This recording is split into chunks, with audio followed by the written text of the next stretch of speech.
antifrankista amorratua eta gararen sortzaileetakoa. La primera cuestión social es la cuestión nacional.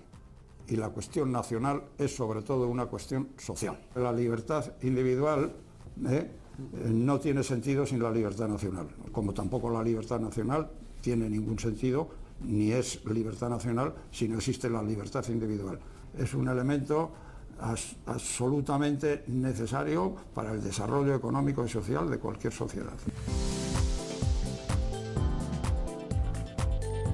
Eta kirol kontuetan Kalet Eguanek irabazi du 2025ko itzuliko bigarren etapa. Iruña eta Lodosa artean jokatu dena eta 186,6 kilometroko ibilbidea izan duena. Esprintean gailendu da nagusitasunez, Maximilian Sakakmek lidertzari eutsi dio.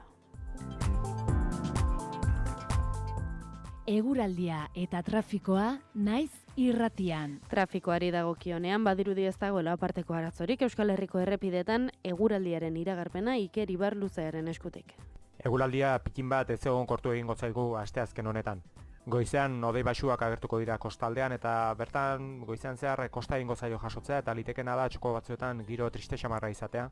Gainantzeko lekuetan aldiz goio dei fin batzuk salbu, eguraldi eguzkitsu eta ederra nagusituko da goizeko lehen ordutik. Arratsaldeko lehen orduan ordea beroaren eraginez edo pilatutako beroaren eraginez bero-hodeiak garatuko dira eta barnealdeko mendikateetan eta garatuko direnez han hemenka euri zaparrada batzuk izango dira eta ez da baztertzen gainera ekaitzak jotzea bereziki Nafarroan. Hala ere ekaitzak ez dira protagonista izango eta gainera egun amaitzerako giroa berriz ere lasaitu egingo da. Haizeak goizean aldakor joko du, arratsaldean iparraldera egin eta bizitu egingo da bereziki lurraldearen hegoaldean. Temperatura minimoak igo egingo dira, 7 eta 12 gradu bitartean errendituko dira. Maximoak aldiz behera egingo dute Kantauri isurialdean, bertan 17 eta 22 gradu bitartean errendituko dira. Hego isurian antzeko mantenduko dira, 20 eta 25 gradu bitartean, gaurkoan temperatura freskoenak kostaldean neurtuko dira, eta altuenak aldiz, herriberan. Eskerrik asko, Iker, goizeko 7 eta 5 minutu jotzear. Informazioaren aria naiz irratian.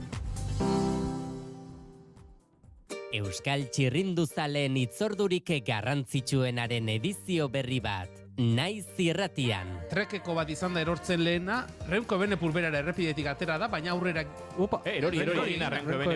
Renko erori da. Apirilaren 7tik 12ra, Euskal Herriko itzulia. Julen Goikoetxeak eta Inigo Asensiok aurkeztuta, arratsaldero, 4etatik 6etara, eta larun batean arratsaldeko 3:30etatik 6etara. Euskal Herriko itzulia. Naiz irratian. Kultura eta hizkuntza politika sailak hizkuntza politikarako sailburuordetzak diruz lagundua.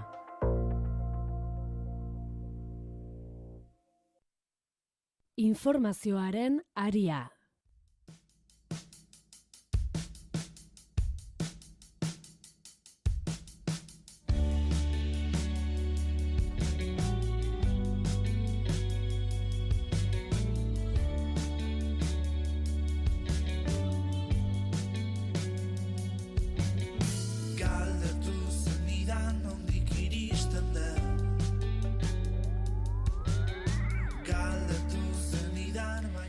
Goitzeko 7 eta 6 minutu jotzear eta bagoaz asteazkenero bezala itzu bertzeta eta Hendaiara bertan daude Iñaki eta Aimar López telefonoaren bestaldean ditugu. Egunon bioi. Egunon. Ez dakit Aimar hortik dagoen, egunon Aimar. Bueno, badirudi momentu zezetz, beraz Iñaki zurekin hasiko naiz, itzu bertzeta aldetik ze guraldi dugu.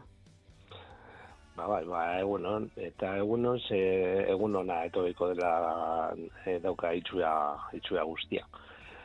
Oin, 9 gradu dekogu, eta aizerik ez, aizerik mugitzen, eta zerua txuri ikusten da. Nik uste dute goiz laino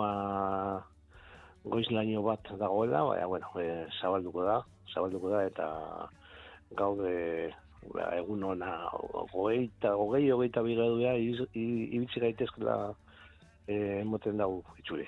bai. Bizkaia aldetik bai eguraldi ona ari gara izaten aste hasieratik, Hendaia aldetik ze eguraldi dugu Aimar egunon? Badirudi deia moztu eta moztu ari dela, beraz geroxeago saiatuko gara berriro ere berarekin kontaktuan jartzen. Iñaki, azkenengo zibili ginen, txiribilenea gaztetxearen inguruan, espazio okupatuaren inguruan, sesta ondago, azken egunetan izaten ari garen albistea ere da, Bilboko Errekalde auzoko Etxarri gaztetxea uztu dutela ertzainek. Horren ingurukoaren berri ere izango duzu, pasaden astean istiluak egon ziren, Errekalde auzoan manifestazioa egin zuten, gaztetxeko kideek ustutzeagatik kexu, eta bertan gertatu zena lazgarria benetan, gazte batek barrabiletako bat galdu du, ertzain batek foan bala batekin jo, eta gero momentu honetan ospitalean dago oraindik. Ez dakit ze iritzi duzu horren inguruan, joan den astean esan bezala ibili ginen, ez? Beste gaztetxe baten inguruan hitz egiten, hor utzi zenituen pare bat hausnarketa. Beste horrelako kasu berri baten berri dugu, ez dakit Iñaki zure iritzia. Bueno, iritzia bikoitza da, osea, bi gai nagusi, ez da, agertzen dira hor, bat da urte batzuen distantziarekin, non eta Bilboko Errekalde auzoan maila batean errepikatu egin dela, duela uste dut 12 urte izan zirela, Kukutza gaztetxea utzitu eta bota zuten gertaeretan topatu gabila, ostabe, ez da, berriro. Oraingoan ez da urte haietan gertatu ziren istilu eta mobilizapenen mailara iritsi, gaia, naiz da erantzuna zabala eta potentea izan ere, kasu honetan, hauten, gogoratzen naiz Kukutzaren gertaerak, haiek izan ziren benetan izugarriak izan ziren, eta mobilizapen guztiz masiboak izan zirela, eta oso potentea izan zen.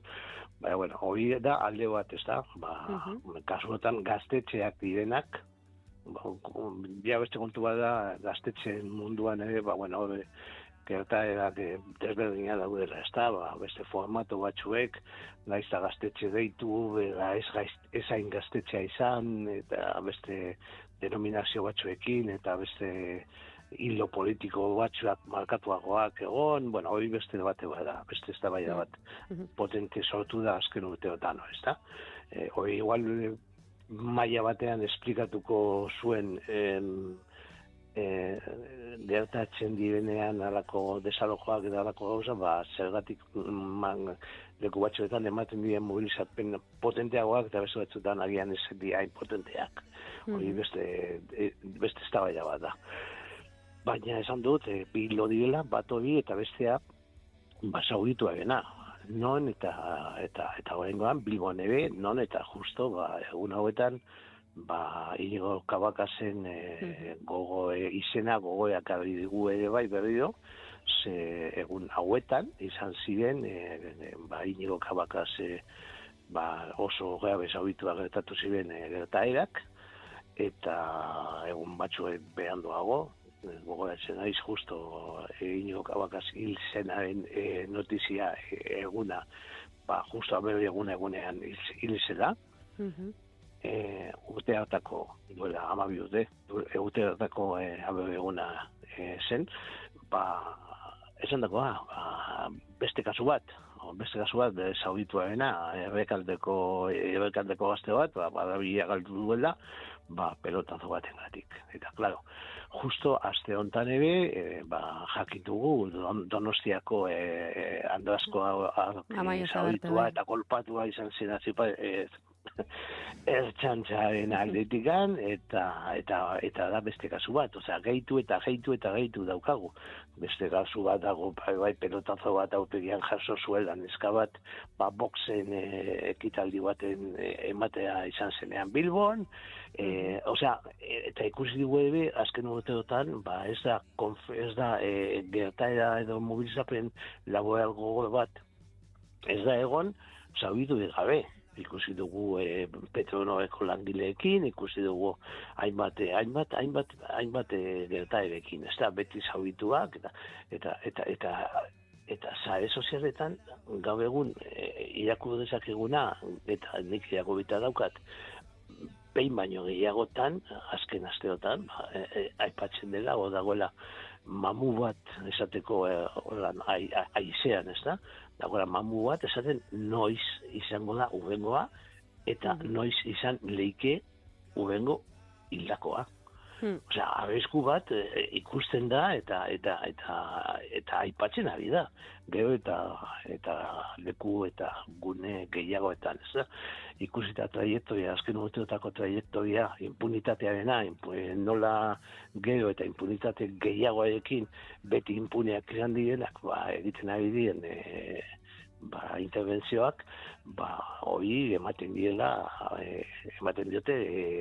impunitate hori ematen diote, beti beste eskaloi bat, ez da, beste eskileraotatik, beste eskaloi bat igotzeko aukera, eta abizkua gaur egun, bihurtzen ari dela, non izango daudengoa, eta noraino izan daike, abizkua.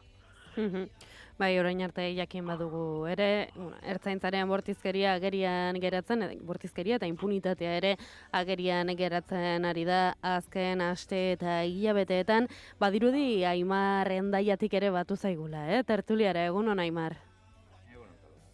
Egunon, pixkat basu entzuten zaizu, ez dakit telefonoa urrun xamar duzun, edo?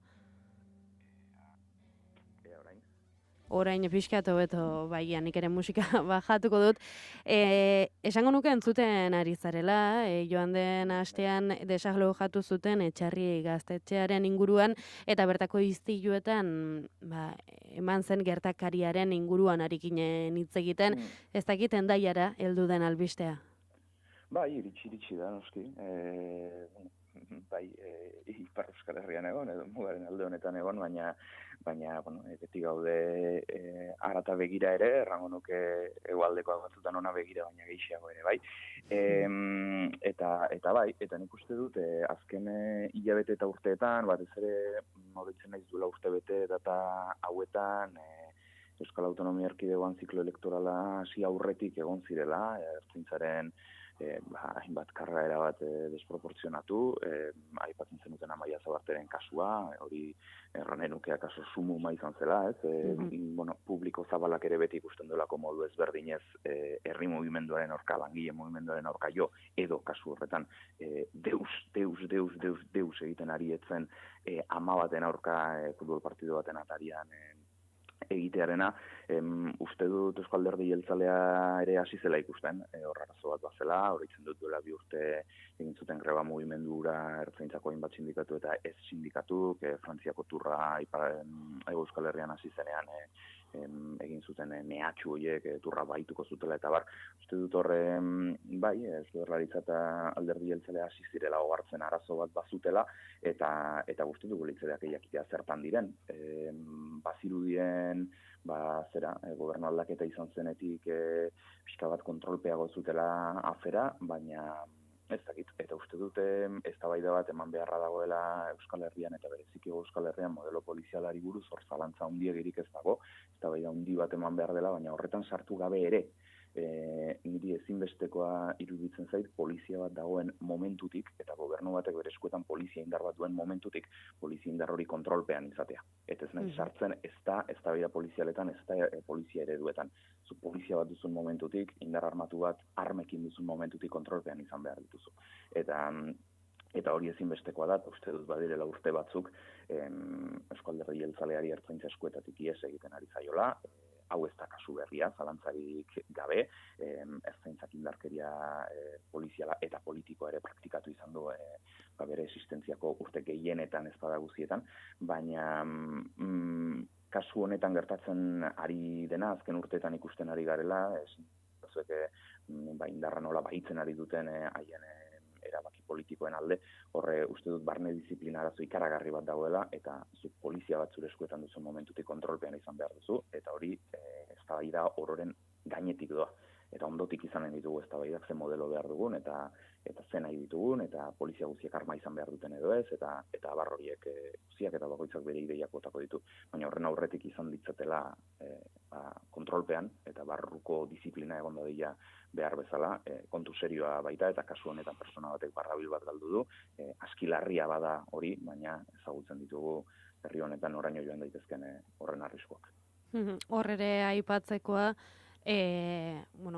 agertu dira argazkiak eta badaude testigantzak Jesus, ez zait urtengo etxarri gaztetxeko errekaldea auzoan egon diren gatazketan edo egon diren mobilizazioetan ertzaintzak foan balez gain pilota gomak erabili dituela berriro ere. Bai, hori bada, ez dakit, uste dut denok ulertua genuela hor bazirela alako legedi batzuk Europatik etorriak, bertze batzuk Espainiar estatuak edo Eusko Jaurlaritzak ere bere gain hartuak zituena, ezagutu dugu bai gurean, baina baita munduan ere milaka adibide daude, pilota horiek nolako kalteak uzten dituzten, jendea mutilatzen dutela, jendea begirik gabe uzten dutela, eta uste genuen horiek desagertuak zirela, baina ez. Hala ere, ez egibitzen egokia denik ere Espainiar kulturan fonbalak ditzen zaizkien horiek ere ez dakit romantizatzea erranen, baina ez dira konponbide zuzena ere ez, eta bertze milaka tresna ere badira, hemen frantses poliziak LBD izeneko armamentua erabiltzen du horixe manifestaldiak dispertsatzeko, eta ikaragarrizko kalteak egiten dituzte ere, 2017 inguru hartan jaka horien mobilizazioen garaian dozenaka dira mutilatuak, dozenaka dira begiak galdu zituztenak, gomazko pelotarik izan gabe, nuke frantses poliziare iztibuen aurkako unitaten materiala asko sofistikatuagoa dela aspalditik, baina ala ere ikaragarrizko sarraskiak egiteko prestatua dagoen zera da. Odan berriz ere, errespetatu da dia legedia, izan ditzatela gauza kontrolpean, baina legediaren barruan dauden tresna horiek ere, buruan argi izan behar da zertarako eginak dauden, hemen inorrez da txiste txarrik egin gabe, baina urezko pistolekin gerlarik egiten ari, nahiz eta ura ere erabiltzen den kasu batzuetan kamioietatik manifestaldia dispersatzeko, baina hori ere buruan izan behar dela, baina bai, bederen errespetatu da dia legedia eta egin ditzatela legezko tresnekin haien lanzatarrak baldin badira ere. Bildu ditugu zuen iritziak, Aimar eta Iñaki goizeko 7 eta 20etara heldu gara dagoeneko gaur, desente pasa gara gure ordutegitik. Hala ere gustora zuekin hitz egiten asteazkenero bezala.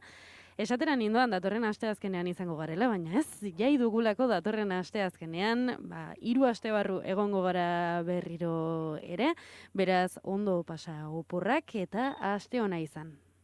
Bai, berdin. Bai, berdin. Venga, ondo esan. Adio.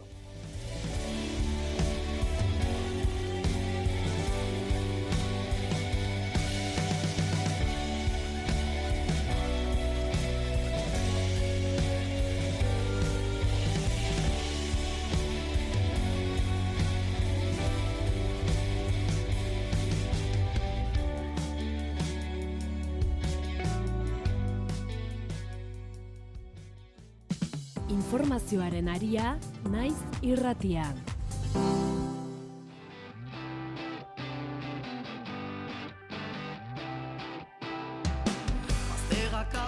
Goizeko 7:21 entzule. Erregimen itxian gelditzen diren 58 euskal presoei lege arrunta aplikatzea eta etxerako bidea hastea eskatzeko sarek puzlea osatu arte ekimena deitu du maiatzaren 17 eta 18rako horrela presoen jatorrizko 29 herrietan egingo diren hainbat ekitaldik Lesaka eta Iruña lotuko dituzte itsasolean. Lesakan hasi eta Iruñan amaituko den ekimen nazional hau izango da udaberrian zehar sare herritarraren dinamikaren ardatza. Hala azaldu du presoen aldeko mugimenduak astearte honetan Gasteizen emandako prentsaurrekoan. Gogorarazi dute datorren urtean 15 urte beteko direla etak jarduera utzi zuenetik eta oraindik ere euskal preso ugari direla salbuespen legeen ondorioz etxerako bidea oztopatuta ikusten dutenak. Esan dutenez euskal presoen kasuan salbuespen politikak oztopatu egiten du zigorraren azken urteak erregimen irekian betea ahal izatea.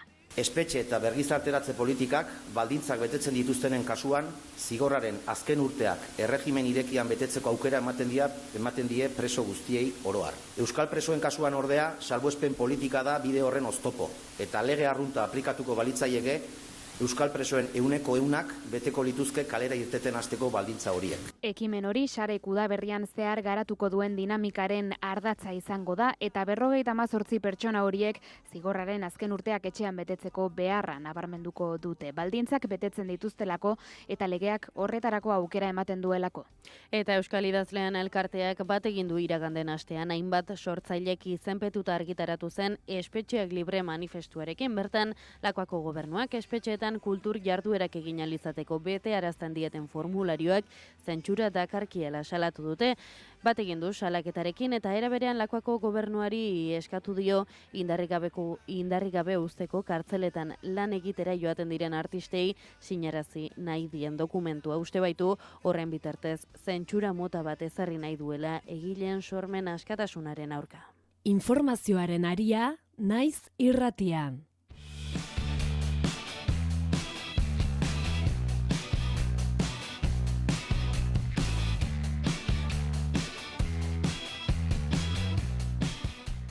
Eta beste zenbait berri ere Kepa Ana bitarte zendu da astearte honetan 91 urte zituela antifrankista amorratua eta gararen sortzaileetako bat izan zen. La primera cuestión social es la cuestión nacional.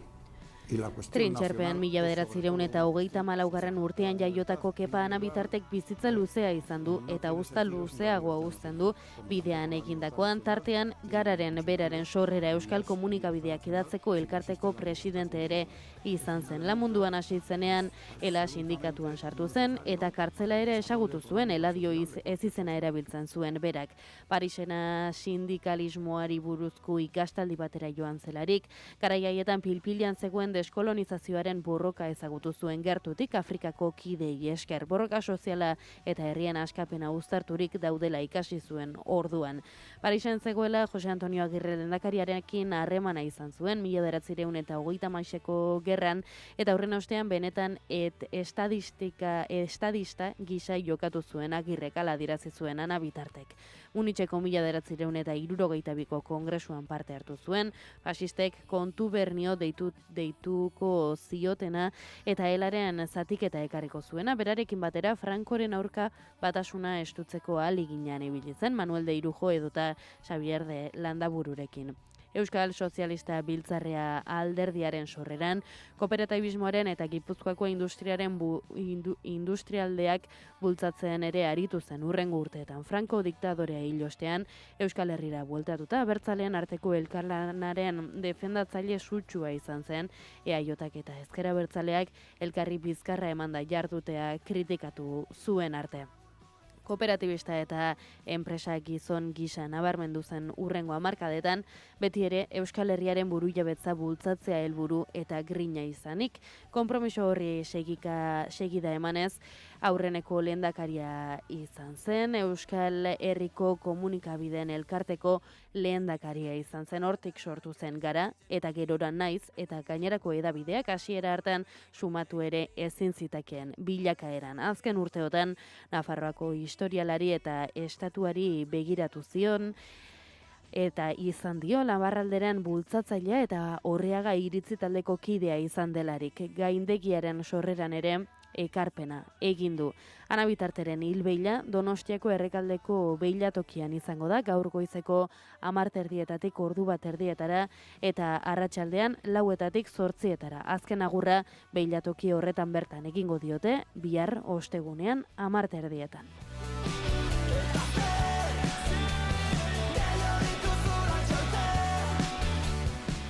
Euskal Herriko antropologia feministaren abiapuntua izan ziren ikerlarien artean ezinbesteko izena da Teresa del Valle Murgarena. Donostian jaio zen 1937an eta astearte honetan hilda 98 urte bete berritan. Euskal antropologia feministaren abiapuntutzat hartzen dira del Valleren lanak eta sona handia izateaz gain mugarria izan zen Mujer Vasca, Imagen y Realidad liburua.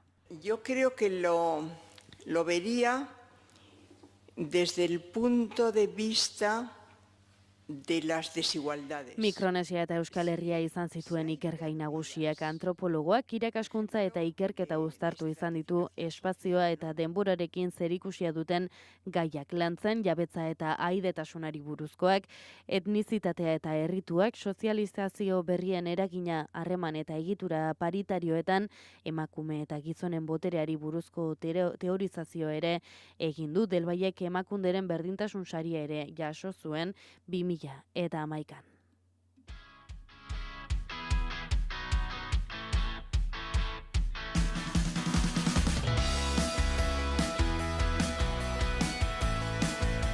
Eta ia goizeko 7:30 direlarik 7:28 minutu kirolei ere egingo diegu tartea. Kale eta Eguanek irabazi du 2025ko itzuliko bigarren etapa Iruña eta Lodos artean jokatu dena eta 1196,6 kilometroko ibilbidea izan duena. Esprintean gailendu da nagusitasunez, Maximilian Saxman lidertzari eutsi diolarik. Antolatzaileek etapako ibilbidea moldatu dute segurtasun arrazoiengatik eta azkenean aurreikusitakoa baino 11 kilometro gutxiago izan ditu ona Julen Goikoetxea lankidearen kontakizuna. Iruñen abiatu eta Lodosan izan du helmuga itzuliko bigarren etapak, asteartearekin jokatu den etapak, 186 kilometroko ibilbidea azken orduan antolakuntzak aldaketatxo bat ere egin behar izan du bigarren etapa honetan, hasiera batean 3. mailako Alto de la Oliva igo behar zuten eta azkenerako segurtasun arrazoiak argudiatuta San Martín de Umseko mendatea sartu dute, biak ere 3. mailakoak, eta 5 ziklista izan ditugu protagonista kilometro askotan, iesaldia osatu dute alde batetik Xabier Risasak, Urretxuarra, Euskaltel Euskadi taldeko ziklista, Diego Uriarte, Erratzuarra, Kernfarma taldekoa, bereikin batera genuen Julen Arriola Bengoa, Caja Rural taldeko Arabarra, eta hirukote honekin batera Tobias Bayer, Alpezin taldeko Austriarra, eta Sinue Fernandez, 24 urteko Burgos BH taldeko ziklista Espainiarra. Diego Uriartek mendateko pankartan puntuak bildu dituenez, bigarren etapa honen amaieran, bera izan da mendiko sailkapeneko lidertza eskuratu duena, eta 3. etapan, asteazkeneko etapan, bera jantziko du soinean, gaur ere, Almeidaren, Xakmanen ordez barkatu, soinean zeraman mendiko lideraren elastiko hori. Azken kilometroetara iritsita, esprint usaia hartzen genion etapari, eta Ineos Grenadiers taldeak zuen, esate baterako, Kale Biwagenen hautagaitza horrekin, etapa garaipenerako hautagai nagusienetako bat, 3 kilometroren faltan izan da eroriko bat, hor txibili gara zalantzan, baina etapa amaitu ostean, epaileek zen neurri hartuko zuten, 3 kilometroen barruan izan ote den erorketa, edo 3 kilometroz mugaz aratago izan ote den.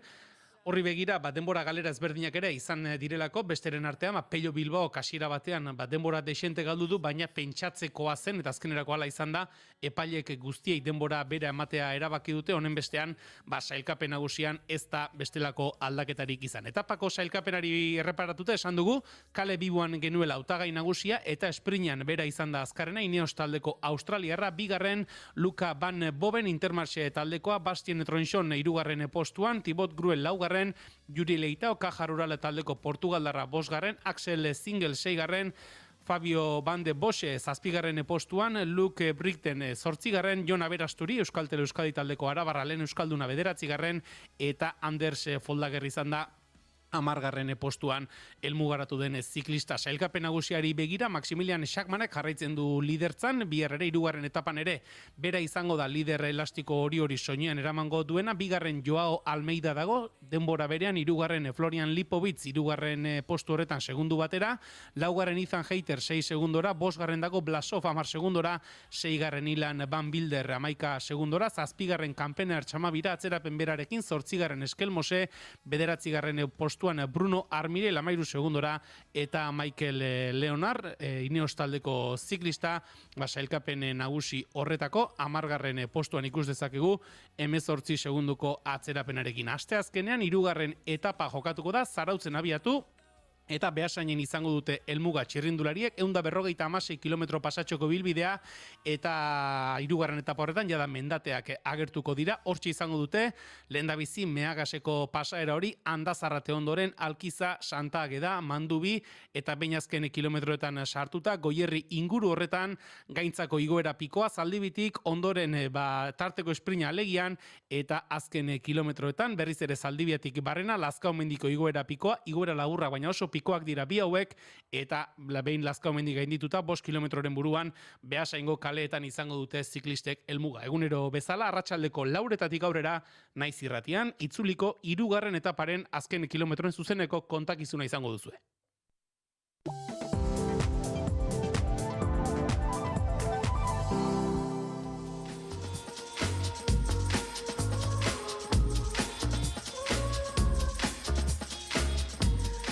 Goizeko 7:23 minutu entzule, horrela dio Gara eta Naizen gaurko editorialak. Konpromisoa balio herria enpresa. Kepa Anabitarteren heriotza, Euskal Auzira burubelarri emanda bizi izan den belaunaldi baten ziklo historiko eta humano baten parte da.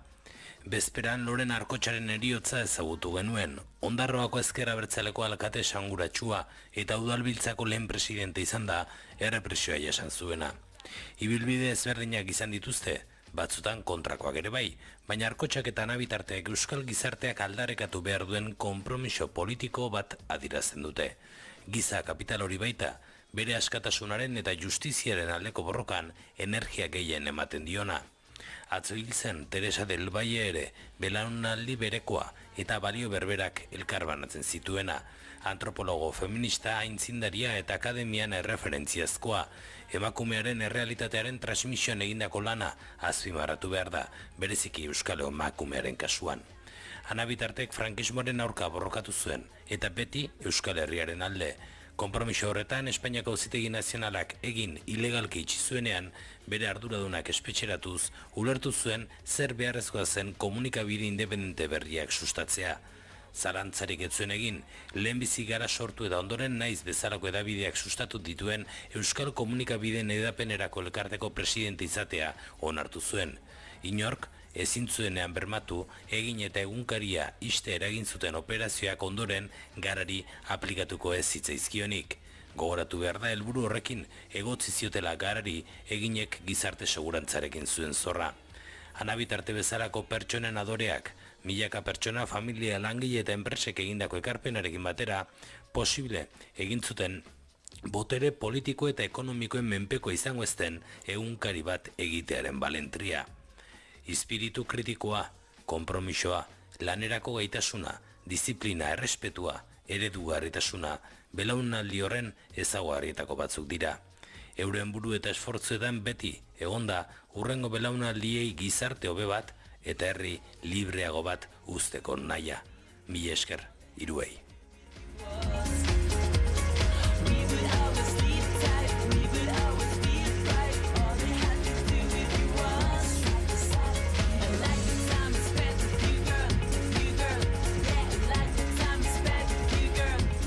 Eta heldu da asteazken honetako azalak errepasatzeko unea ere, etxetik hasiko gara egunero bezala Gara egunkariarekin. Gaurkoan titular nagusiak zera dio, Trumpek krisia bultzatu duela, Txinari 104 zerga ezarrita Ameriketako Estatu Batuetako presidenteak mehatxua bete du eta gerra komertziala larriagotu du. Aldi berean kolpea arintzeko neurriak aplikatzen hasiak dira. Argazkian manifestazio bat, Basauriko Bridgestonen plantako langileak greba hasi zuten atzo, joan den astean iragarri ziren kaleratzen aurrean, 100 pertsona batu ziren atzokoan Basauriko mobilizazioan. Gaurko Berria egunkariko titularrak dio Bilboko metropoliaren lurralde plan partzialak muga jarriko diola hiriguneen hazkundeari. Xede nagusia izango da Berriak dioenez, erabilita dauden lurzoruak optimizatzea eta baztertuta dauden industriaguneak eraberritzea. Eusko Jaurlaritzak onartutako plan berria da hau eta laster hasiko da indarrean. Eta argazkian zendu berri den Teresa del Valleren argazkia edo bera da argazkikoa Euskal Herriko antropologia feministaren aitzindaria. Deia egunkarian argazkia nagusi guk geuk nabarmendu dugun bezala Bridgestoneko langileen kaleratzen aurka atzo egin zuten mobilizazioa da argazkikoa eta titularrak ordea hauxe dio zeharkako inpaktuak 1.200 milioira igo direla Euskal Autonomia Erkidegoan. Deia egunkariak Euskadin dio mugazerkak direla eta lehendakariak lehen babesak eramango ditu gaur industria defentsarako taldera. Eta Gipuzkoara goaz, Noticias de Gipuzkoa egunkarian, titularra ere mugazergen inguruko, alakoak 1.200 milioira igo duela mugazergen erakina Euskal ekonomian. Argazkian Donostiako Konstituzio plaza eta bertako terrazak. Albiste dira hauek izan ere mugatu egingo dituzte. Donostiak arau bat prestatu du gaueko itxiera ordu erdi aurreratzeko eta terrazetako berogailuak debekatzeko. Diario de Navarra egunkariaren azala gaur erditik banatuta dator. Ezkerraldeko goialdean titularra Juntzen lagapenek zapuztu egin dutela gobernuanen eta PPren arteko hurbilketa, Ameriketako Estatu Batuetako presidenteak krisia areagotu duela Txinari euneko 104 muga zerga jarrita dio Diario de Navarrak. Eta ezkerraldean behera arte luzatzen den argazkia, Iruña lodosa itzuliko etapa izan zen atzokoa, eta argazkian ikusi daiteke nola txirrindulariak ari diren Iruñeko kaleak zeharkatzen.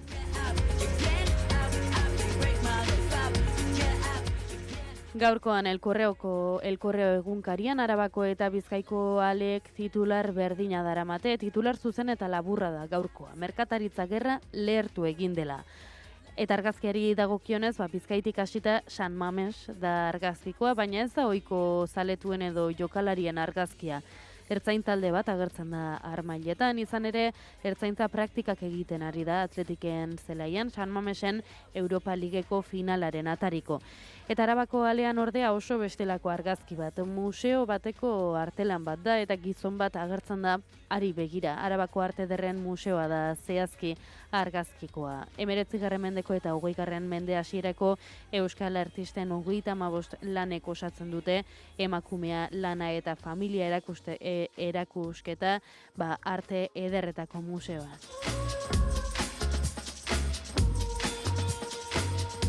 Eta azkenik El Diario Baskon argazkia nagusi, Biofizikako Institutuko zuzendaria den Iban Ubarretxena da argazkikoa elkarrizketa egin omen dio hedabide honek, eta bertan esan du Ameriketako Estatu Batuetako zientzialariak Euskal Autonomia Erkidegora etortzea pentsatzen ari direla Trumpengatik iesi.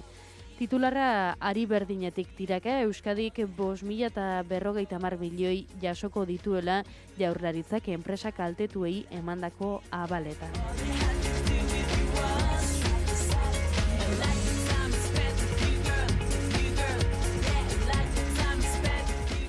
Eta goizeko 7 eta 40 minutu direlarik, honaino gaurko azalen errepasoa. 10 minutu gutxiegi dira disko batek atzetik duen lan guztia azaltzeko. Musikaria, egunero, eguerdiko 12 eta 4 eta gaueko 10. Naiz irratia. Kantuak errealitatearen isla dira, gure barneko sentimenduen ahotsa, herriak abestu zaskatua izan nahi zuen, kantuetan geratu da bizitakoa. Zenbat borroka galduta, zenbat garaipen, zenbat abesti bihotzetik abestuta, orain badirudi dagoela dena galduta, ta gure ametsak kantuetatik baztertuta. Jarrezazu berri jarrezazu kantura,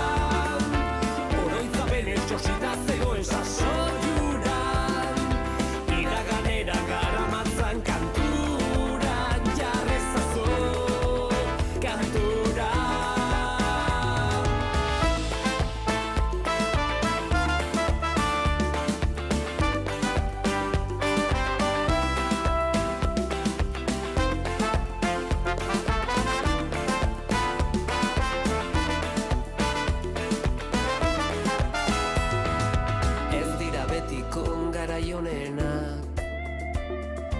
Azken finean gizaki hutsak gara, lauteiatu gainean, ilargia erdian, eta zu goruz begira. Jarrezazu berri jarrezazu kanturan, oroitzapenez josita zegoen sasoiuran, iraganera garamantzan kanturan, kondoratuz sasoiuran. Jarrezazu berri jarrezazu kanturan, oroitzapenez josita zegoen sasoiuran, iraganera garamantzan kanturan, jarrezazu kanturan. Oroitzapena kantua bada, oroitzapena kantura izandakoa, kantua bada izandakoa, kantura bizitakoa, kantua bada bizitakoa, kantura. Goizeko 7 eta 43 minutu entzule, gaur apur bat berandutxo gabiltza, beraz kaina sartuko diogo asuntoari asteazkena da, eta goiz honi apur bat tentsioak kenduko diogu, edo behintzat lasai asko arituko gara urrengo minutuetan hitz egiten, eta horretarako Donostian ditut zain, Aritz Santamaria, Egoi Belategi, eta esango nuke Iker Gurrutxaga ere hortik dabilela, egunon Iruroi. Egunon. Tentsioak kendu edo jarri segun zen den gaiaz. Bueno, oraintxe Egoik pixka bat garzonen egiten saiatu zait. Eta ez du lortu. Atea zabalik zegoen eta begiratu ditu eta esan dit, atea zabalik dago, koño, zuk itxi, ez da? Zuk ikusi duzu. Bueno, ez dakit nor dago gertuago. Ja, nork ikusi du. Hori bai. Piskat garzon egin dit, oza, momentu batean. Bueno, tentsioa Donostia aldetik, beraz. Berez bai, kresto tentsioa nabaretzen da. Ufa, kontua. Bueno, esan bezala tentsioa kenduko diogu, eta gaur Aritzeri emango diot lehenengo hitza efemeride batekin datorrelako. Bai, hori da. Gaurko egunez, 1996an istilu handiak izan ziren Bilboko San Mames futbol zelaian. Ez dakit txikera Iker edo... Zer urte esan duzu? 1996an. Ez. Hilabete gutxi. Bueno, Atletikek galdu egin zuen Bartzelonaren aurka Espainiako kopako final aurrekoa, epaiaren hutsen nabarmenez jositako partiduan, eta zaleak xutxuta uzten.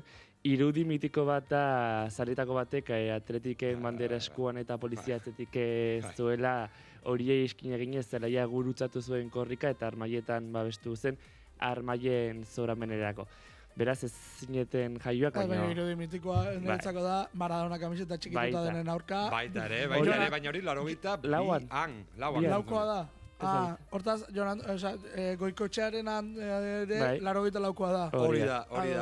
Karo, hemen aurrekari garbi bat dagoela, alegia.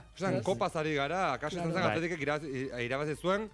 Eta horri biliko ziren, bi klubak ere nor gehiago garai hartan, orain Barcelona argi...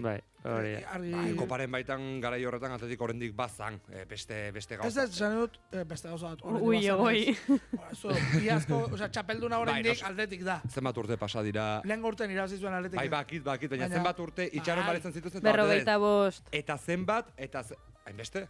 Baina kopa kopurua... Esan edut, kopa kopurua garai haietan Atletikek eta Bartzelonak bera zuten. Bai. Hortzegoen. Eta kaso Atletikek gehiago izango zituen garaian. Hortxe. Iraz ez zuen bai. Tentsioa badago orain, orain bai dagoela hemen tentsioa. Bai. Futbolak beti dakar tentsioa. Nik esan nahi nuen zen, eta horregatik nik usut baita, Atletikeko zaleek hainbesteko ilusiorekin eta maitasunarekin bizi izan zutela Balentria, 45 urte badirela urteak. Duela marka batzuk Atletik ohituago zegon, kaso erraztasun gehiagorekin kopak irabazera, ez hobeagoak zirelako baizik, eta akigu zer nolako talde ditugun orain, Bartzelona guztiduna bereziki, baina zenbat final sufritu behar izan zituzten, tartean Realaren kontrakoa, garaikurra lortu arte, baina barkatu, historikoa irudi horiek, azken aldian sare sozialetan berriz ere asko zabaldu direla esango nuke. Bai, eta kontunekin ere nabari da hemen Donostian eta baita Zaloaren ahotsa entzun da zeinek edo zein da Atleti zalea eta zein da Real zalea ere, Zu gauzat esatean, Atletik zalea naiz, Edo, egia esan ez oso futbolzalea, baina ni aita atletikekoa zen, eta ni txikitan. Eta oso fanatiko gainera, gero urteekin, orokorrean futbolarekiko edo futbola batzuek bizitzen dutenarekiko, ilusio galdu dut. Nik atletik zale, aipatuko dut badezpada, ez dira 45, 40 dira, okertu egin naiz. Baina, 40 asko izaten, jarraitzen duela. Esatena nindoana, ni atleti zalea naiz, San Mamesera joaten naiz, familian baditugu karnetak eta kontu guzti hori, eta... Kompromisario talako gauza? Intentsidadez bizi dugu guketxean, eta familian futbola eta atletik zaletasun hori. Zaloa, Josu Urrutiaren zerbait ez zaret izango, ez? Aitaren laguna da, bai. Legeitearra da, bera. Bueno, hor utziko dugu. Hau tipua. Defentsa gisa bai, bazan. Hori, baina nik baditu... Baizan, defentsa edo... Erdiko jokalaria zen, pivote. Defentsako pivotea, baina barkatu. Baina pivotea zen. Barkatu zaloa jarritu.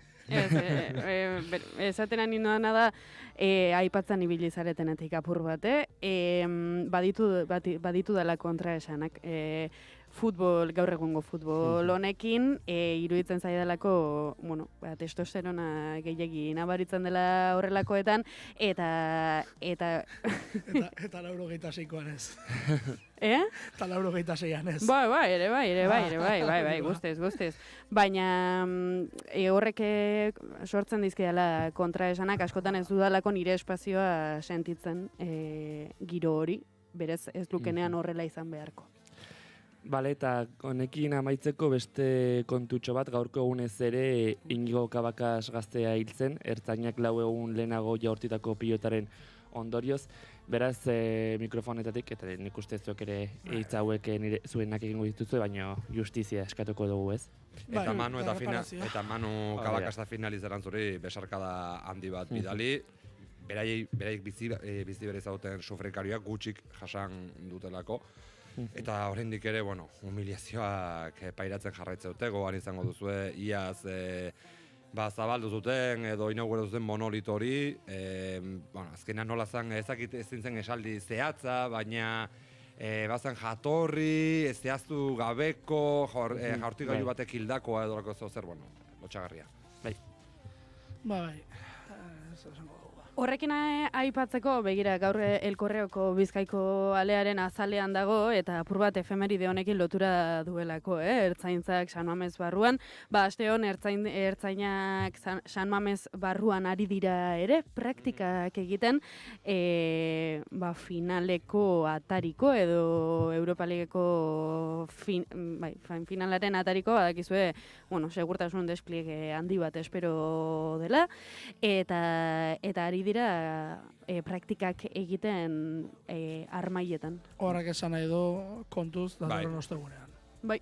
Dena den, ertzainak gaur egun San Mames barronik ustea zale jakin batzuk jipoitzen, arraro ere, ez da. Esan nahi dut, urrengo ostegunean alegia izango dela beste entsegu bat. Rangersen aurkakoa, entsegu bezala aurkeztute, eta idia esaten, hobetzen ari direla beraien prestazioak nire iritzi propioa da, Erromaren aurkako hankasartze hori nolabait ez dutela errepikatu nahi.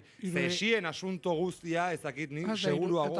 Eta irudien kontu, ematen den irudiaren kontua, eta hori guztia zain duen duten. Horren erabaki dutena da, esiak kendu ordez, esi gehiago jartzea. Bai, guztiz mugatuko dute San Mames. Bai, Erromako partiduan sati bat bakarrik zegoen esituta, Erromako zaleak sartu behar ziren atearen, esplanada hori, orain esango nuke momentu honetan jada guztiz esituta dagoela. Ez dakit. Esan gaituet, BBK Lifeen akreditazioak hartzerako garaien ere, esiak eta historiak infinito goten direla, esan dut. Ez dela ezoiko irudi bat San Mames atarian, ez dagoenean ez ere, tentsioa sortzen dela horako gauzen gatik. Bai, hori da kontua, tentsioa, ez dakit, beraiek sortzen dut. Ez esan dut, ez dakit, segurtasun desplega, kasu hartan ez da bertzainik eta horrelako ere, badezpada egoten dira, baina dena bideratu behar denak, lerrokatu behar denak, anabasa bat sortu beteke batzuetan, baina zenbateraino, ez dakit. Azkenean, egongo dira zaletu batzuk, arriskutsago direnak, oiei bete esaten da, oiei ez utzi joaten da, jazta. Bai ez utzi bidaiatzen. Eta bertakoak... Antza denez ez zain erraza jendea hori debekatzea edo oztopatzea. Ze azkenean beti iristen dira, beti. Bai. Nik uste dut, eta hemen zuzenduko nauzua, baina irla bat gurutzatu behar baldin baduzu, bai edo bai, nonbait zure nortasun agiria eman behar duzula. Bai edo bai. Irla bat gurutzatu behar baduzu, Ze edo ferri hartu beharko duzu, edo eurotunel hartu beharko duzu, kasu horretan, edo hegazkin hartu beharko duzu. Eta guztietan, eskatzen da nortasun agiri bat. Eta are gehiago, gaur egun, uarte hori Britainia handia baldin bada, eta Rangersen Eskoziako zaleetaz bentsatzen ari baldin bagara, gogora ekarriko dugu Brexitaren ondorioz ere kontrol gehiago egiten direla. Hori aparte esan nahi dut, ez? Eta egingo zizkiel ere, atetik zalei bide bat ez esango dugu. Hori aparte esan nahi dut, alde batetik bestera, berdin dut nondik norazua zen, oso kontrolatzeko mekanismo oso erraiz bat dago. Eta pasaportek ezurretazkoak ipaldi badilat delitu egiten ari da, ez? Orduan, hor daukazu ez, datu bat. Gero, egia da, sarreren trampaketa hori dena, ja beste historia bada. Sarreren trampeatu egiten dira, hori badakigu. Eta hori, sarreren kontrolean ez dute eskatzen ja, erosterakoan bai, sartzerakoan ez dute eskatzen ezer. Guri ez dut,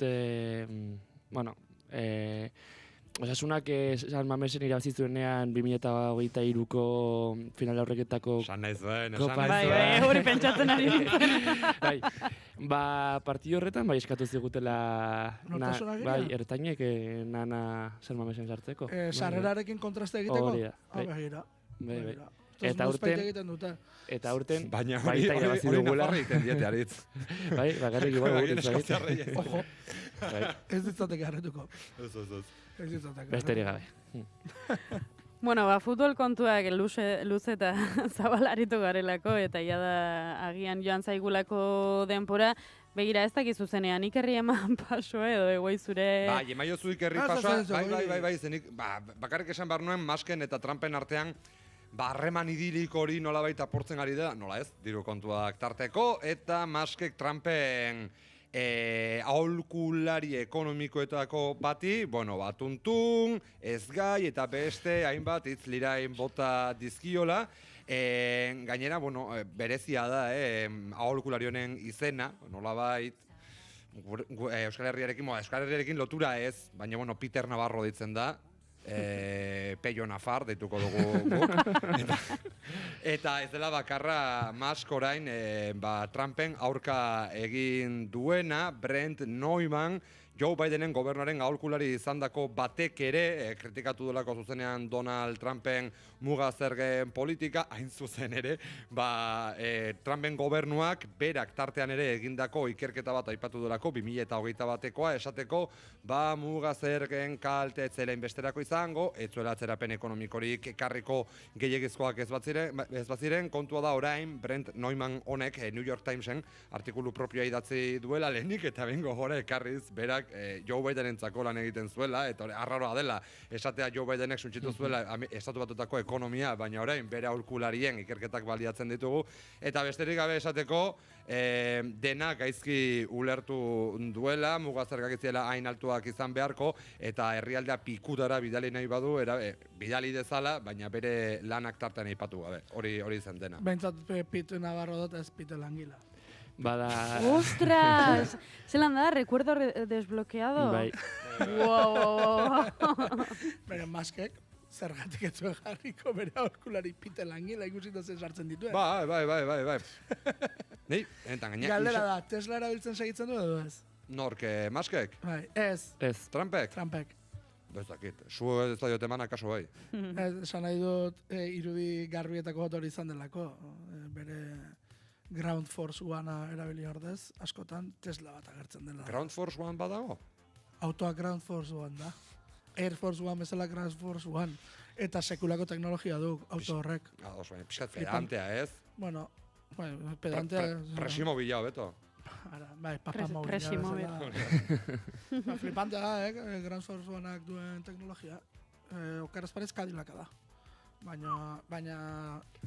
Gogorra izango da. Badago, Wikipedian horri propioa du. Bitu, esan barrun gauzat ez esango za, igual gogorria goizeko ordunetarako. Alderak eta txiki bat egin barrun Ground Force Oneen artean eta aznarrek garaian zuen autoaren artean, baina aurrera egingo dugu. Aurrera egingo dugu, 3 minutu falta direlako 8:00 eta segurasko horrelako gaien inguruan eta Ameriketako estatu batuetatik datozen albisten inguruan luze hitz egingo dugulako hurrengo egun eta hilabeteetan ere, beraz, Ziker zurea da hitza. Nik beste efemeride bat.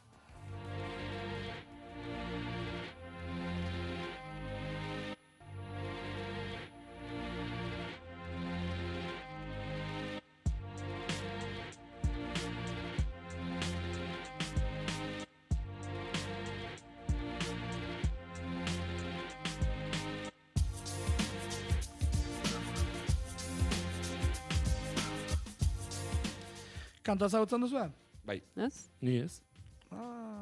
Zuk bai, Izena ez zetoren buru etortzen, baina, bueno, esango nuke 1000 iragarketa, 1000 pelikulatan atera dela, 80. hamarkadakoa. Batez ere, bazen zerbitzu informatibo batzuen iragarketako zera. Bai, mobilen Play diskotik ateratzen da. Oso mobi, bai. Bai, mobi, Porcelain deitzen da kantua, eta 89koa da. Justu baina asmatu duzu. Begira, nila joan nintzen urtekoa. Eta... Ni ez. Eta disko marabila da. Eta hori, Porcelain kantua bera, ateratzen gaurko egunez. Eta, horregatik ekarri dut. Hola, goxo azteko goiza. Oraindik egun sentia ikusiko balitz politago izango zen. Bai. Baina... Zuek hortik agian ikusi dezakezu. Ez, lainotuta dago, lanbroa dago. Bai, lanbrotuta dago, egia da, altura pixka batean, ja zoragarri dagoela. Bai. 1 metroko garaieran ja, belainorik ez dago, eta... Ez dakiten noten berriz ere sartu den gauean zehar, edo... Zer? Ez dakitena lainoak sartu diren gauean zehar, edo atzarratxalean dagoeneko? Egoi, hotza eta beroa eta ura hotza dago. Bai. Uretatik datorren behelainoa da ez da sartzen. Sortu egiten da beti gora zera dagoenetan. Ze marabila. Bai. Ekin sartzen zela ikusten dualako, baina karo, sortu egiten da. Sortzen ari da kostaldean eta ibai inguruetan. Kontraste horregatik. Beroa egiten hasi du, ura oraindik hotza dago. Garai honetan oso ohikoa. Zuk pasaian ikusiko zen hori maiz, bakaso ez zara konturatu. Sortzen zela uretatik ez, baina atzarratxaldean adibidez ama bisitatzera joan nintzen eta pasaia beti da irensten duen, lainoak irensten duen lehenengo herria. Lehenengoa zonalde hartan. Bai. Kanala duelako. Horregatik. Hori da, kanala egiten du, korrontearena eta hortik sortzen da eta sartzen da. Bueno, aprobetxatu, egun sentia Donostiatik ikusteko, albada behintzat. Guk hemendik ez dugulako ikusten, ez daukagulako lehiorik estudioan, goizeko 8:00 dira, bihar artean. Eskatu lehioa, zaloa, jo.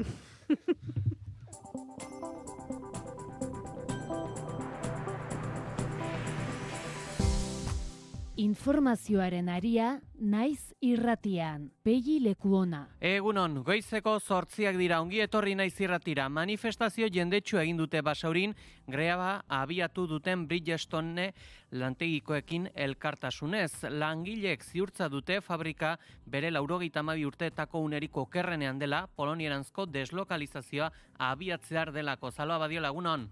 Egunon, Pegi eta egunon entzuleok. Langileek gogora ekarri dute enpresak irabaziak dituela eta administrazioak eskainitako laguntzetaz baliatzen dituela. Zentzu honetan, enpresak neurrigabeko diruzalekeriaz jokatu dutela salatu dute.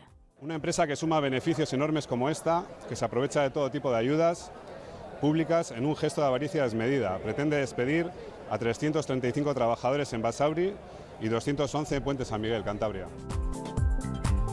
Donald Trumpek arantzelen lehia gogortu du Txinarekin, Pekinek Ameriketako estatu batuetako produktuei 34% muga zergak iragarri ostean, magnate Amerikarrak apustua gogortu du eta lehen ezarritakoari beste 40% igo dio. Guztira, 104.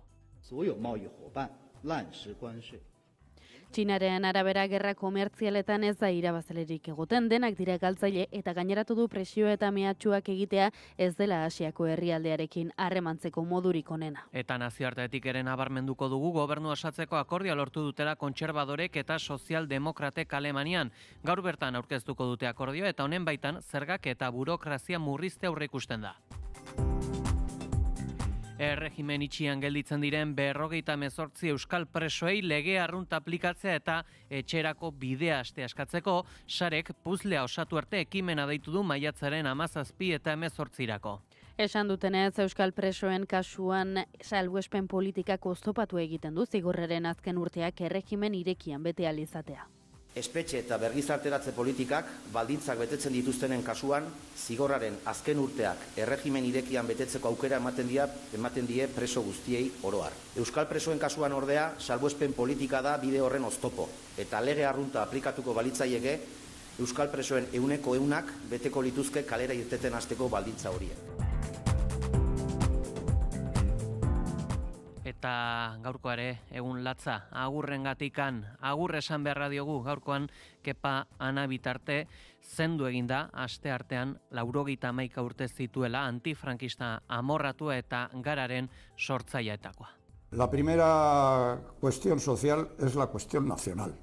Y la cuestión nacional es sobre todo una cuestión social. La libertad... Eta agurra baita ere, Euskal Herriko antropologia feministaren abiapuntu izan ziren ikerlarien artean ezinbesteko izena den Teresa del Valle Murgarrenari. Donostian jaio zen 1937 urtean eta astearte honetan ere hilda 98 urte bete berritan. Eguraldia eta trafikoa naiz irratian. Errepide dagokienez ba nabarmentzeko jazorarik? Goiz gora beratxua gaurkoa pegi hainbat ibilgailuren arteko istripua egonda, ene bat errepidean 457 kilometroan, Andoainen Madrilgo norantzan autopiriaketak dauden norantza bietan, eta bestalde kamioi batean matxura P8an, 56 kilometroan Zumaian, Bilboko norantzan errei bat itxita, eta 3 kilometrotako autopilaketak, eta bestalde autopilaketak ere, ohiko autopilaketak Bilbo inguruan, Leioan, Barakaldon, eta Galdakaon. Eguraldiaren iragarpena Ikerri Barruzeak. Eguraldia pikin bat ez egon kortu egingo zaigu asteazken honetan. Goizean hodei baxuak agertuko dira kostaldean eta bertan goizean zehar kosta egingo zaio jasotzea eta litekena da txoko batzuetan giro triste xamarra izatea. Gainantzeko lekuetan aldiz goi-hodei fin batzuk salbu eguraldi eguzkitsu eta ederra nagusituko da goizeko lehen ordutik. Arratsaldeko lehen orduan ordea beroaren eraginez edo pilatutako beroaren eraginez bero-hodeiak garatuko dira. Eta barnealdeko mendikateetan eta garatuko direnez han hemenka euri zaparrada batzuk izango dira. Eta ez da baztertzen gainera ekaitzak jotzea bereziki Nafarroan. Hala ere ekaitzak ez dira protagonista izango eta gainera egun amaitzerako giroa berriz ere lasaitu egingo da. Haizeak goizean aldakor joko du, arratsaldean iparraldera egin eta bizitu egingo da bereziki lurraldearen hegoaldean. Temperatura minimoak igo egingo dira, 7 eta 12 gradu bitartean errendituko dira. Maximoak aldiz behera egingo dute Kantauri isurialdean. Bertan, 17 eta 22 gradu bitartean errendituko dira, hego isurian antzeko mantenduko dira, 20 eta 25 gradu bitartean, gaurkoan temperatura freskoenak kostaldean neurtuko dira, eta altuenak aldiz, herriberan. Adi ibili, gaurko honetan bereziki ere belaino gaitza daukagulako, bereziki kostaldean, eta esango dugu, hiriburuetako temperaturari dagokionez, une honetan 11 gradu dauzkagu, Donostia, Bilbo, Donibane, Garazi eta Maulen, 12 gradu Baionan, 9 gradu Iruñan eta 6 gradu Gasteizen. Apirilak 9 dugu, asteazkena, Joarra Izpurua teknikan.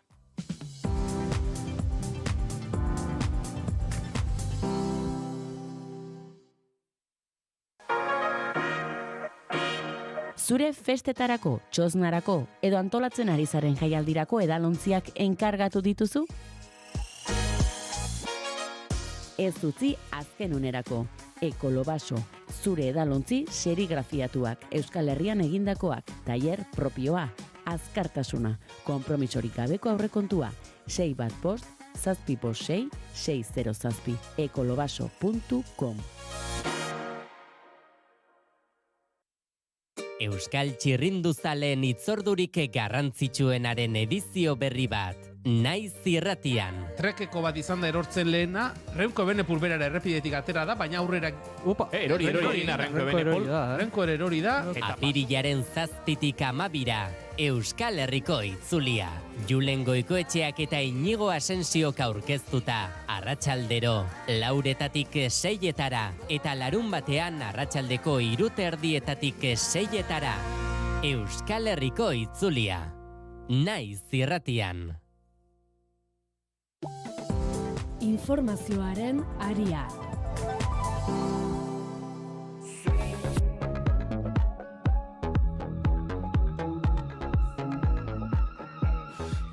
Gazan gertatzen ari denaren berri, lehen eskutik ematen ari diren kazetarien aurka jo du Israelek berriro beste 3 hildakorekin. Azken mendeko gatazka guztietan baino kazetari gehiago hil ditu Tel Avivek Gazaren aurkako ofentsiban. Jon Tellería. Jan Juniseko akanpalekoa nazioarteko zuzenbidearen babesa behar lukeen ospitale baten alboan hildu Israelek Ahmed Mansur kazetaria.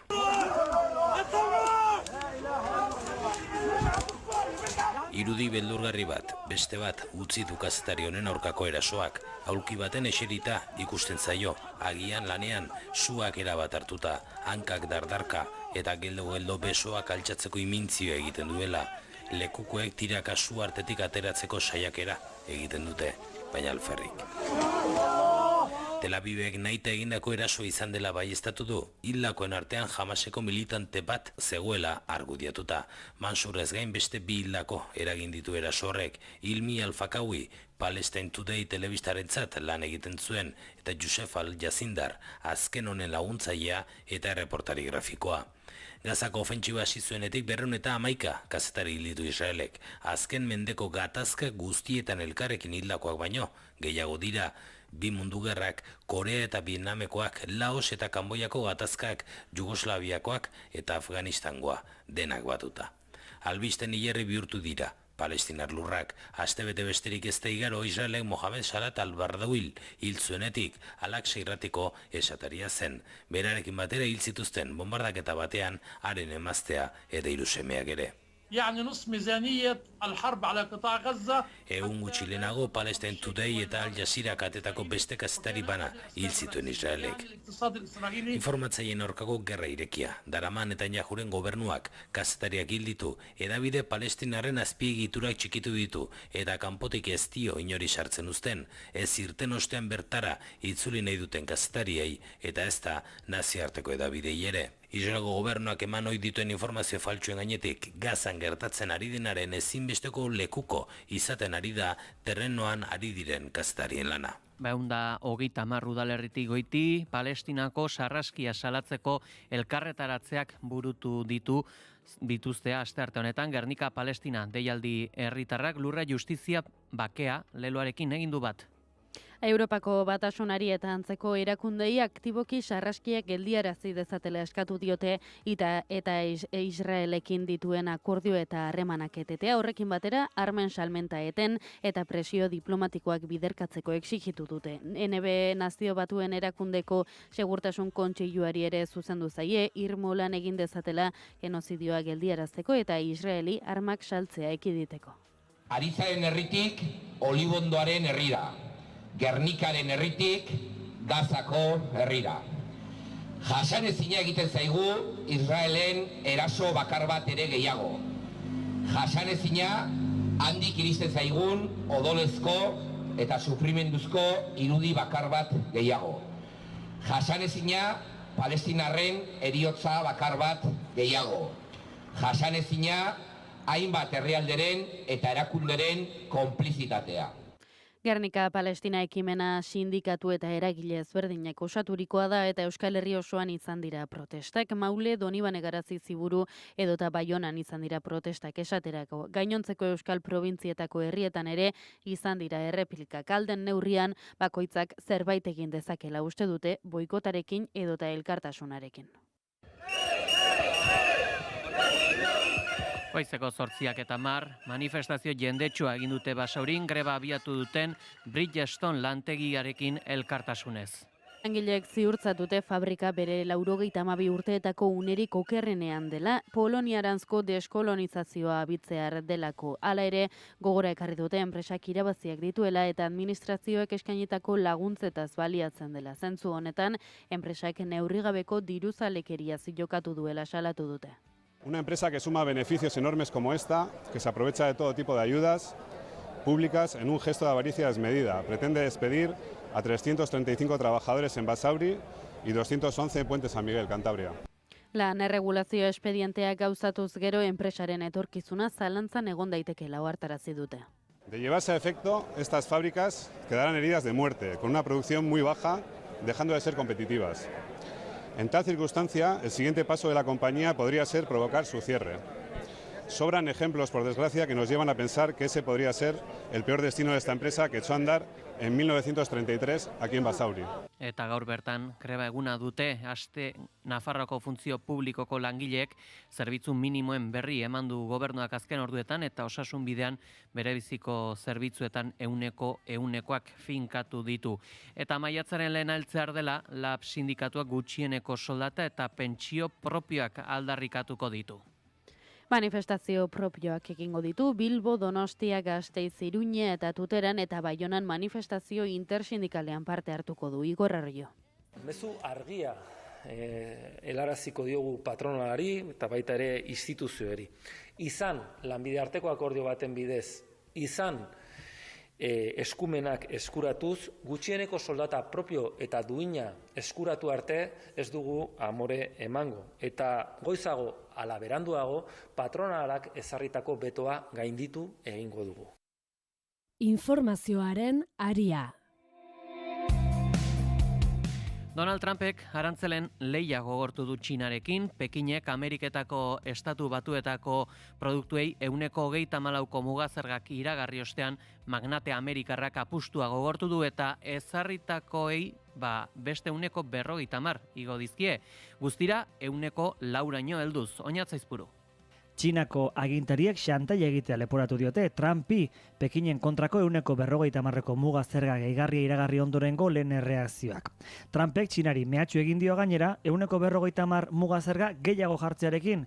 Txinak estatu batuetatik importaturiko guztien gaineko 124ko muga zerga erretiratzen ez badu. Eta hala gauean indarrean sartuko dela muga zerga hori iragarri du Donald Trumpek. And I said if that tariff isn't removed by tomorrow at 12 o'clock, we're putting a 50% tariff on above the tariffs that we put on. Estatu batuetek 124ko zerga ezarri dio Txinari apirilaren 9tik aurrera eta horri dagoeneko aplikatzen zaizkio beste 120 lehendik jarritakoak. Trumpek iragarritako 150ko beste hau aplikatuta, Txinako produktuei jarritako zerga 104koa litzateke. Txinako merkataritza ministeritzaren arabera apirilaren 9tik Asiako erraldoiak estatu batuetatik importatzen diren salgai guztien gainean ezarririko 124ko muga zerga erabat legitimo da. Eta bere helburua subiranotasuna, segurtasuna eta garapen interesa babestea direla esan du. Estatu batuak bide horri jarraitzen badiote, Txinak amaieran arte borrokatuko duela ohartarazi du bertako merkataritza ministroak. 所有贸易伙伴滥施关税，严重侵犯了各国的正当权益。 Txinaren arabera, gerra komertzialetan ez baita irabazilerik egiten, denak dira galtzaileak eta hala ez dela mehatxu egitea Txinarekin harremanak hobetzeko modurik onena esan du. Hori dela eta iragarritako aldabakarreko mugazerga bertan bera uzteko eta berdinen arteko elkarrezketak abiatzeko eskatu dio Txinak. Testuinguru honetan Ursula von der Leyen Europako batzordeko presidenteak dei egin dio Txinako lehen ministroari telefonoz hitz egin dutean eta von der Leyenek nabarmendu du importantena nazioarteko ekonomiaren egonkortasuna bermatzea dela. Von der Leyenera buruz, Europako batasuna eta Txina munduko merkatu handiena dira eta haien erantzukizuna da merkataritza sistema irmo, aske eta justua babestea. Horiak ala Espainiar Estatuko ministroen kontseiluak Trumpek ezarritako neurri aurre egiteko plan berria onartu du. Dekretu bidez 14.100 milioi euro bideratuko dituzte. Carlos Cuerpo, ekonomia ministroa. Unos aranceles que se han impuesto por parte de la administración americana que consideramos a todas luces medidas injustificadas y además arbitrarias. Espainiako estatuak Ameriketako estatu batuetara egiten dituen esportazioen 140 muga zergen eragina nabarituko dutela uste du eta kalte handiagoa izango dutela salmenten 3 laurden estatu horri egiten dizkioten 500 enpresa esportatzaileek. Eta Imanol Pradales, Araba, Bizkaia eta Gipuzkoako lehendakariak gaur bertan iragarriko du zer nolako neurriak hartuko duten Trumpen muga zergei aurre egin ahal izateko industriaren defentsarako taldeak egingo duen bileraren baitan. Horrez gain, heldu den astelenean ere bilera sorta burutuko du talde politiko guztiekin Vox salbu. Mario Barretxena. Dakizuenez, gaurko kontseiluan hizpidea Donald Trump estatu batuetako presidenteak joan den astean iragarri zituen zerga eta muga zergak eta haien ondorioak izan dira. Goizeko 8:16 arlo politikotik jarraiki esango dugu ere, EH Bildu trantsizio energetikoaren legea garatu asmo duela, iaz onartu zen legearen neurriak abian egon beharko liratekela salatu du alderdi independentistak. Ander Goikoetxea legebiltzarkideak azaldu du besteak beste energia berriztagarrien kanuna abian egon beharko lukeela 2025 urteko lehen egunetik, baita ere trantsizio energetikoa eta klima aldaketaren bulegoak. Desde el 1 de enero, el canon de energías renovables debería estar vigente y hemos hecho preguntas por escrito al respecto. La hoja de ruta del autoconsumo debería estar lista para mayo de 2025. La Oficina Vasca de Transición Energética y Cambio Climático Euskal Herria Bilduren legebiltzar taldearen arabera beharrezkoa da trantsizio energetikoaren baitako proiektu ezberdinak tokian toki eztabaidatzea. Gogora ekarri dute solaria bezalako enpresen jarrera bortitza dela eta eztabaida erabakitzailea beharrean proiektu bakoitzak gatazkagune bihurtzen dela. Itun hau martxan jartzeko beharra ikusten dugu, eztabaida eskualde eskalara jetxi behar dugula uste dugu, area funtzionalen mailara jaitsi beharra dagoela, eta lurralde plan sektorialaren berrikuspen bat egin beharko litzatekela lurralde plan partzialen bitartez, eta bertan... Eta Oiana Etxebarrietak iragarri du, EH Bilduk eredu sozial eta ekonomikoaren inguruko eztabaida monografikoa egiteko eskaera erregistratu duela, eta maiatzaren bukaerarako eztabaida hau gauzatzea espero dutela. Egunero esnatzen ari gara, egoera geopolitiko aztoratu honetan, gerra danborrak joka, ziurgabetasun handia eragiten duten albisteekin. Eta gure ustez, Europako eliteek eta zenbait eragilek interes handia dute ziurgabetasun horri beldurra sortzen erabiltzeko. Eta historikoki, gizartean beldurra sortzea tresna eraginkorra izan da, atzeko atetik austeritate politikak bezalako erabakiak inposatzeko. Greenpeace erakunde ekologistak erregai fosilen enpresa handiei zerga berriak ezartzea eskatu du temperaturen gorakadan duten eragina konpentsatzeko, azken martxoa Europan inoiz izan den beroena eta munduan bigarrena izan ostean. Eragile ekologistaren esanetan, Europako gobernuek petrolio eta gas erreserba berriak bilatzen jarraitzea eragotzi behar dute, erregai fosilen proiektu berri oro debekatuz, Shell, Total Energies, Equinor eta Eni bezalako kutsatzaile klimatikoek krisi klimatiko honengatik ordaindu behar dute zerga esanguratsu berrien bidez. Gobernuz kanpoko erakunde ekologistak eskatu du karga horiek erkidekoei laguntzeko bidera daitezela bai Europan, bai munduan, hondamendi klimatikoen ostean berreraikitzeko eta irtenbide iraunkorretan inbertitzeko. Eta multinazionalen irabazien gaineko zerga eta finantza erakunden komisioen gaineko zerga bere gain hartuko ditu Nafarroak, hala hitzartu dute herrialdeak eta Espainiako gobernuak batera. Akordioa datorren ostiralean sinatuko dute eta urte amaierakorako indarrean egotea espero du Jose Luis Arasti Ogasun sailburuak. Estamos hablando en esta ocasión de cuestiones fundamentalmente tributarias y muy importantes para Navarra por cuanto van a suponer la asunción, gestión y recaudación por parte de nuestra comunidad, sobre todo de dos nuevas figuras impositivas. Por una parte, el impuesto complementario para garantizar un nivel mínimo global de imposición para los grupos multinacionales y los grupos nacionales de gran magnitud, y por otra, sobre el impuesto del margen de intereses y comisiones de determinadas entidades financieras. Espainian multinazionalei gutxienez 15% zerga tasa ezartzea eta bankuen interes marginak eta komisioak zergapetzea onartu zen behin-behinean. 2 urteotan zerga horiekin bildutakoaren 1,6 itzuli zaio Nafarroari, ekarpenari lotutako diru mugimenduen bitartez. Espainiako Kongresuak bi zergen ezarpena luzatu ondotik haien gaineko eskumena lortzeko elkarrizketak abiatu zituen Nafarroako gobernuak Espainiakoarekin. Horretarako hitzarmen ekonomiko autonomikoa berritu beharra dago. Nafarroak parlamentuak berretsi behar du gehiengo osoz eta jarraian Espainiako gorteek. Informazioaren aria.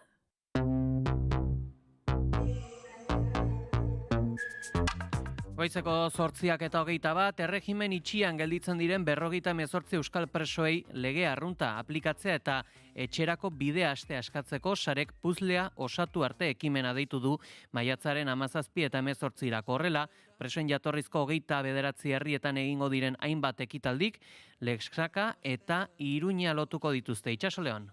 Lesakan hasite Iruñan amaituko den ekimen nazional hau izango da udaberrian zehar sare herritarraren dinamikaren ardatza. Hala azaldu du presoen aldeko mugimenduak astearte honetan Gasteizen emandako prentsaurrekoan. Gogorarazi dute datorren urtean 15 urte beteko direla etak jarduera utzi zuenetik eta oraindik ere euskal preso ugari direla salbuespen legeen ondorioz etxerako bidea oztopatuta ikusten dutenak. Esan dutenez euskal presoen kasuan salbuespen politikak oztopatu egiten du zigorraren azken urteak erregimen irekian betea alizatea. Espetxe eta bergizarteratze politikak baldintzak betetzen dituztenen kasuan, zigorraren azken urteak erregimen irekian betetzeko aukera ematen die preso guztiei oro har. Euskal presoen kasuan ordea, salbuespen politika da bide horren oztopo, eta lege arrunta aplikatuko balitzaieke euskal presoen 100% beteko lituzke kalera irteten hasteko baldintza horiek. Ekimen hori sarek udaberrian zehar garatuko duen dinamikaren ardatza izango da eta 58 pertsona horiek zigorraren azken urteak etxean betetzeko beharra nabarmenduko dute. Baldintzak betetzen dituztelako eta legeak horretarako aukera ematen duelako. Bain zuzen, Euskal idazleen elkarteak ere bat egin du iraganden astean hainbat sortzailek izenpetuta argitaratu zen espetxeak libre manifestuarekin. Bertan, Lakuako gobernuak espetxetan kultur jardunbideak egin ahal izateko betearazten dieten formularioak zentsura dakarkiela salatu dute.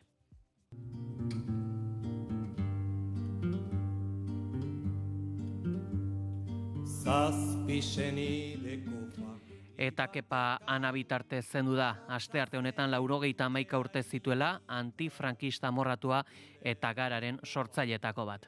La primera cuestión social es la cuestión nacional. Y la cuestión nacional es sobre todo una cuestión social. La libertad individual no tiene sentido sin la libertad nacional, como tampoco la libertad nacional tiene ningún sentido, ni es libertad nacional si no existe la libertad individual. Batrintxerpen, 1934 urtean jaiotako Kepa Ana bitartek bizitza luzea izan du eta uzta luzeagoa uzten du bidean egindakoak tartean Gara egunkariaren sorrera Euskal Komunikabideak edatzeko elkarteko presidente izan baitzen ere. Lan munduan hasi zenean, Ela sindikatuan sartu zen eta kartzela ere ezagutu zuen. Eladio izena erabiltzen zuen. Eta Parisera sindikalismoari buruzko ikastaldi batera joan zelarik garai haietan pilpilan zegoen deskolonizazioaren borroka ezagutu zuen gertutik. Afrikako kidei esker. Borroka soziala eta herrien askapena uztarturik daudela ikasi zuen hartan. Eta Parisen zegoela, Jose Antonio Agirre lehendakariarekin harremanak izan zituen. 1936ko gerran eta horren ostean benetako estadista gisa jokatu zuela Agirrek nabarmendu izan du Ana bitartek. Munitzeko 1962ko kongresuan parte hartu zuen, faxistek kontubernio deitu ziotena eta Elaren zatiketa ekarriko zuen ere. Berarekin batera, Frankoren aurka batasuna estutzeko aleginean ibili zen Manuel Deirujo edota Xavier Landabururekin. SB, Euskal Sozialista Biltzarre alderdiaren sorreran ere, kooperatibismoan eta Gipuzkoako industrialdeak bultzatzen ere ibili zen ondorengo urteetan, eta Franco diktadorea hil ostean Euskal Herrira bueltatuta abertzalen arteko elkarlanaren defendatzaile sutsua izan zen. EAJak eta Ezkerra Abertzaleak elkarri bizkarra emanda jardutea kritikatu zuen. Kooperatibista eta enpresa gizon gisa nabarmendu zen hurrengo hamarkadetan beti ere Euskal Herriaren burujabetza bultzatzea helburu eta gerinak izanik. Konpromiso horri segida emanez, Ekeren aurreneko lehendakaria izan zen, bertatik sortu zen Gara, gerora naiz eta gainontzeko edabideak hasiera hartan sumatu ere ezin ziteken bilakara batean. Azken urteotan Nafarroako historiari eta estatutuari begiratu izan dio, Navarralderen bultzatzailetako bat eta Orreaga iritzi taldeko kidea izan delarik. Gaindegiaren sorreran ere bere ekarpena egin zuen. Ana Bitarteren hilbila Donostiako Errekaldeko beilatokian bertan izango da, gaur goizeko 10:00 ordu 1:30 eta arratsaldean 4:00 Azken agurra beilatoki horretan bertan egingo diote bihar osteguna goizeko 10:30, baina ez da hau gaurkoan nabarmendu beharreko agur bakarra. Euskal Herriko antropologia feministaren abiapuntua izan zen ikerlarien artean, ezinbesteko izena da Teresa del Valle Murgarena. Donostian jaio zen 1937 eta astearte honetan hilda 98 urte berritan. Euskal antropologia feministaren abiapuntutzat hartzen dira Del Valleren lanak eta sona handia izateaz gain mugarri izan zen Mujer Vasca, imagen y realidad liburua. Yo creo que lo vería desde el punto de vista de las desigualdades. Si hay pérdidas, por ejemplo, de estratificación social, ¿no? Mikronesia eta Euskal Herria izan zituen ikergai nagusiek antropologoak irakaskuntza eta ikerketa uztartu izan ditu espazio eta denborarekin zerikusia duten gaiak lantzen, jabetza eta aidetasunari buruzkoak, etnizitatea eta errituak, sozializazio berrien eragina harreman eta egitura paritarioetan, emakume eta gizonen botereari buruzko teorizazio ere egin du. Del Vallek emakunderen berdintasun saria ere jaso zuen 2011an.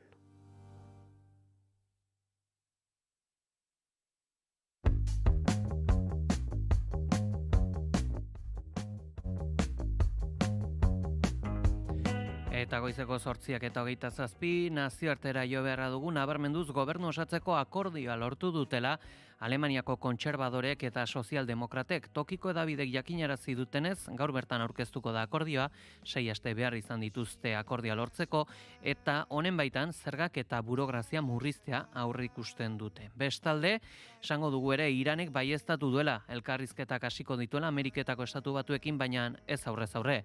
Trumpen arabera, elkarrizketa zuzenak izango dira, Teheranek zehaztu duenez zeharkakoak. Donald Trumpek kazetariei iragarri die Iranekin programa nuklearra hitz egiten hasiko direla. Having direct talks with Iran, and they've started. It'll go on Saturday. We have a very big meeting, and we'll see what can happen. Irango atzerri ministroa Basaraitxik eta Ameriketako Estatu Batuetako ekialde hurbileko ordezkari Steve Witkoffek zuzenduko dituzten negoziazioak eta oman izango da bitartekaria. Irango atzerri ministroak jakinarazi duenez negoziazioetan Teheranen asmoa Irango herritarren eskubideak defendatzea eta Irani ezarritako zigorrak kentzea izango da, eta ziurtatu dute Iranen programa nuklearra baketsua eta zilegia dela. Trumpek ohartarazi duenez, programa nuklearraren inguruko elkarrizketek ez badute arrakastarik, Iran arrisku larrian egongo da.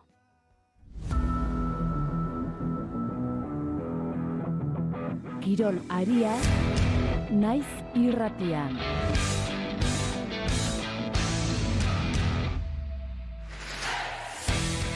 Eta goizeko 8:30 heltzear daudela kirol kontuak aipatuko ditugu. Egoi Belategi, egunon. Egunon, Pegi, egunon entzule guztiak, eta lehenik eta behin Donostiako alkatearenak aipatu behar Eneko Goiaren iritziz 2030ean Gipuzkoako hiriburua munduko futbol txapelketaren egoitza izan ez dadin FIFAri bidalitako auzo elkarten gutuna, ezezkoaren klubaren, ala esan du berak, ezezkoaren klubaren beste manifestazio bat dela, eta haiengatik balitz hiriak ez lukela nazioarteko oihartzunik izango. Kazetariek galdetu zioten atzo udalbatzarraren ostean egiten duen agerraldian gaiaz. Ezezkoaren klubaren beste agerraldi baten aurrean gaude da, ez? Egia esan, ilusioa sortu beharko duken apustu baten aurrean, horredako jarrerak ikustean eri ulertezina egiten zait. Jarrera horrekin, Donostiako hiriak ez duke ez klasikorik izango, ez Donostikapik izango, ez Behobiarik izango, ez nazioarteko zinemaldirik izango, eta nik uste dut hiri honek demostratzea gai dela horredako gauzak antolatzeko, arro egoteko moduko gauza izan beharko ditzateke da. Eta Caleb Iwanek irabazi du 2025eko itzuliko bigarren etapa Iruña eta Lodosartean jokatutakoa eta 186,6 kilometroko ibilbidearekin. Esprintean, gaiendu da nagusitasunez australiarra, Maximilian Schachmannek lidertzari eutsi dio berriz. Antolatzaileek etapako ibilbidea moldatu zuten azken orduan segurtasun arrazoiengatik eta azkenean aurreikusitako baino 11 kilometro gutxiago izan zituen. Ona Julen Goikoetxea lankidearen kontakizuna. Iruinen abiatu eta Lodosan izan du helmuga itzuliko bigarren etapa, Gazteartearekin jokatu den etapak, 186 kilometroko ibilbidea azken orduan antolakuntzak aldaketatxo bat ere egin behar izan du bigarren etapa honetan, hasiera batean 3. mailako Alto de la Oliva igo behar zuten eta azkenerako segurtasun arrazoiak argudiatuta San Martín de Umseko mendatea sartu dute, biak ere 3. mailakoak, eta 5 ziklista izan ditugu protagonista kilometro askotan, iesaldia osatu dute alde batetik Xabier Isasak, Urretxuarra, Euskaltel Euskadi taldeko ziklista, Diego Uriarte, Erratzuarra, Kernfarma taldekoa, bereikin batera genuen Julen Arriola Bengoa, Caja Rural taldeko Arabarra, eta hirukote honekin batera Tobias Bayer, Alpecin taldeko Austriarra, eta Sinue Fernandez, 24 urteko Burgos BH taldeko ziklista Espainiarra. Diego Uriartek mendateko pankartan puntuak bildu dituenez, bigarren etapa honen amaieran, bera izan da mendiko sailkapeneko lidertza eskuratu duena, eta 3. etapan, asteazkeneko etapan, bera jantziko du soinean, gaur ere, Almeidaren, Schachmannen ordez barkatu, soinean zeraman mendiko lideraren elastiko hori. Azken kilometroetara iritsita, esprint usaia hartzen genion etapari, eta Ineos Grenadiers taldeak zuen, esate baterako, Kale Biwagenen hautagaitza horrekin, etapa garaipenerako hautagai nagusienetako bat, 3 kilometroren faltan izan da eroriko bat, hor txibili gara zalantzan, baina etapa amaitu ostean, epaileek zen neurri hartuko zuten, 3 kilometroen barruan izan ote den erorketa, edo 3 kilometroz mugaz aratago izan ote den. Horri begira, denbora galera ezberdinak ere izan direlako, besteren artean, Pello Bilbao kasiera batean denbora desente galdu du, baina pentsatzekoa zen, eta azkenerako hala izan da, epailek guztiei denbora bera ematea erabaki dute, honen bestean, sailkapen nagusian ez da bestelako aldaketarik izan. Etapako sailkapenari erreparatuta esan dugu, Kale Bibuan genuela hautagai nagusia, eta esprinean bera izan da azkarrena, Ineos taldeko Australiarra, bigarren, Luka Van Boven, Intermarché taldekoa, Bastien Tronchon 3. postuan, Thibaut Gruel laugarren, Juri Leitao, Caja Rural taldeko Portugaldarra 5. Axel Single 6. Fabio Van de Bosche 7. postuan, Luke Brigden 8. Jon Aberasturi, Euskaltel Euskadi taldeko Arabarra lehen Euskalduna 9.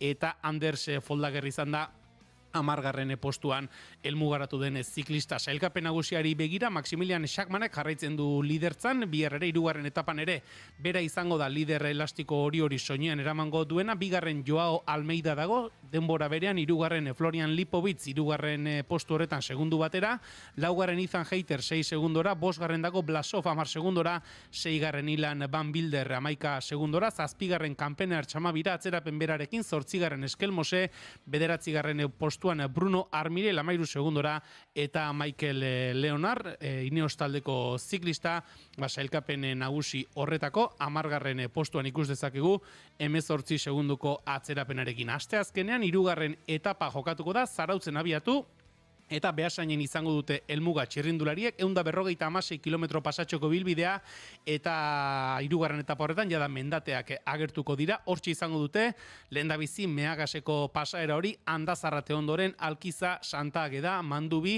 eta behin azken kilometroetan sartuta, Goierri inguru horretan, gaintzako igoera pikoa, Zaldibitik, ondoren tarteko esprina alegian, eta azken kilometroetan, berriz ere Zaldibiatik barrena, Lazkaomendiko igoera pikoa, igoera laburra, baina oso pikoak dira bi hauek, eta behin Lazkaomendi gaindituta 5 kilometroren buruan Beasaingo kaleetan izango dute ziklistek helmuga. Egunero bezala, arratsaldeko 4:00 aurrera, Naiz Irratian, itzuliko 3. etaparen azken kilometroen zuzeneko kontakizuna izango duzue. Gaintzako eta Lazkaomendiko igoera horiekin itxura ederra duela gaurkoak pegi. Guztia jakin gaditzen gara, adiago merko dugu. Eskerrik asko goi. Gero arte.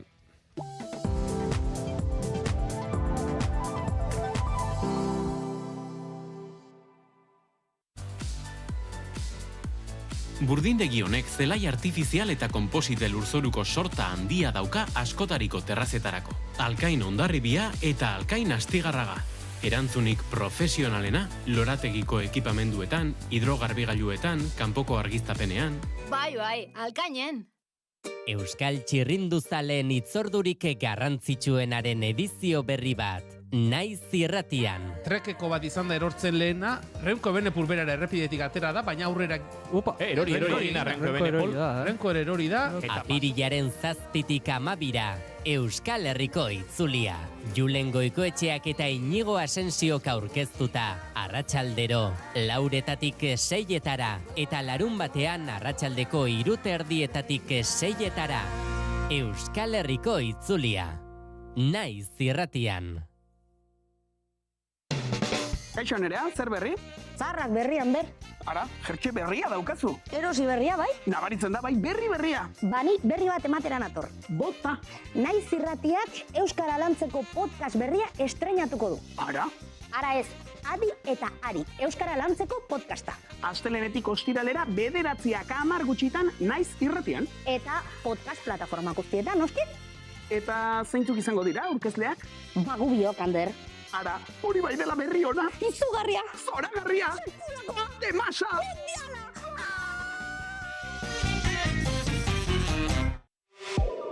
Adi eta Ari.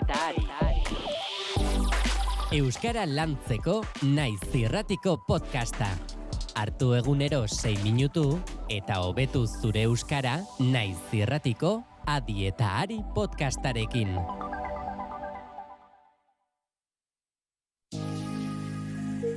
Egunon, ongi etorri Naiz Irratira. Egunon Pei, egunon entzule. Goizeko 6etan abiatzen du Naiz Irratiak informazioaren aria, egunak dakarrenari begira eta aktualitateko protagonisten hitzekin. Onartu behar dute Euskal Herria nazio badela. Onartu behar dute nazio honek baduela hizkuntza bat euskara dena. Eta onartu behar dute nazioek baditugula eskubide politikoak. Eta hortik hasten da eraikitzen omen denek nahi dugun akordio zabal bat autogobernuaren inguruan. Guk identitatea zaratago mugazgaindiko estrategiak ikusten ditugula gehiago aukera bat bezala zerbitzu publikoak adibidez eskaintzeko. Osakidetza ikurra, kolore berak, baina ez dire osakidetza zerbitzu zuzenak. Enpresa hortako buru, hor lan egiten duten langileen lan baldintzak eskasak eta gure osakidetza gero eta aulago. Zabakigu bai, alderdi batzuetan berdin Ipar Euskal Herriaren egoera ez zela onartzen, baina ezkarren nahi badu irabazia Ipar Euskal Herriuntan gu gira lehen indaga EH Baikin, eta orduan bat egin behar dugu, bestela ez dugu lortuko. 2019 hauteskunde gau horretan nun entzun genuen agura ziron famatu ura, hori gertatu eta dolua egin genuen asteburu batean, eta astelenean hasi ginen lanean. Eta lana bai ala bai egin behartzen talde guztiekin PSN barne. Gaina estapenean ziren tendentziak indaztuz doatziela, orokorki frantziar politika biziki polarizatzen ari dela, bi ekstremoen artean, eta erdian diren alderdiek, bereziki makronista alderdiek, beren sinesgarritasuna azken finean galdua dutela. Kultura politiko berria behar dugula, politika egiteko modu berriak behar ditugula, herrigintzan gauzak diferente egin behar ditugula, elkarlana ezinbestekoa dela. Politikaren ikuspegi tradizional edo murritz batekiko urruntasuna bai handitzen ari dela gazteen artean oro har, ez Euskal Herrian, bakarrik gure ikerketa Euskal Herrian egin dugu, baina nolabait mendebaldeko kontu bat da, ez? Eguna jakin beharreko guztiekin abiatzeko informazioaren ariaren lehen edizioa astelenetik ostiralera goizeko 6tatik 10etara. Naiz Irratia.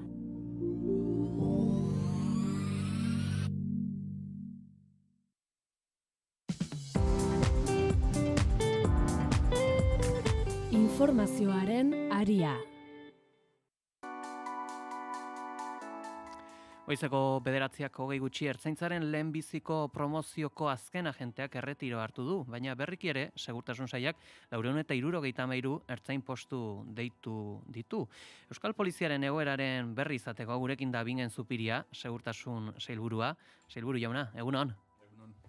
Lehen aldia da, hemen zaudela segurtasun arloaren ardura hartu zenuenetik, aurreko legegintzaldian kultura eta euskaraz arduratu zinen, eta aldaketa burutu delarik baita ere, Dobaran sailburu ordea ere, departamentuz aldatu zen ezakit.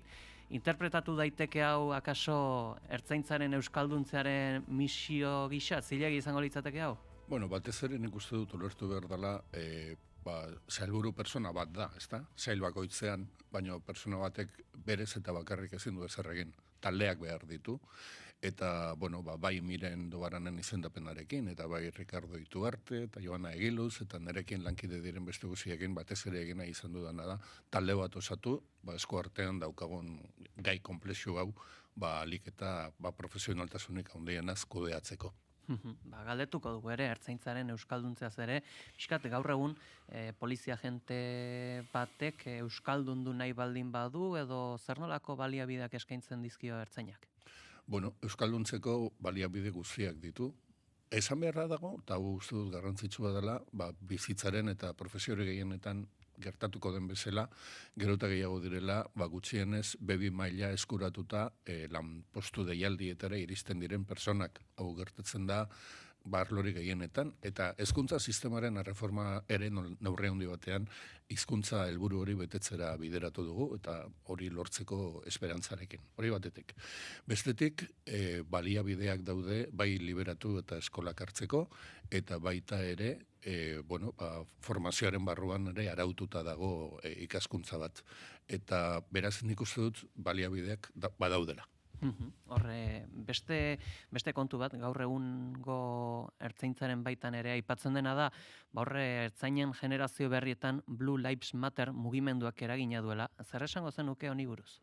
Nik esango nuke gure gizartean jenderik gazteenaren artean era guzietako joerak, jarrerak, jokabideak daudela, eta gizartean dagoen hori neurri handi batean islatzen dara baita ere ertzaintzaren barruan dudarik ez daukat.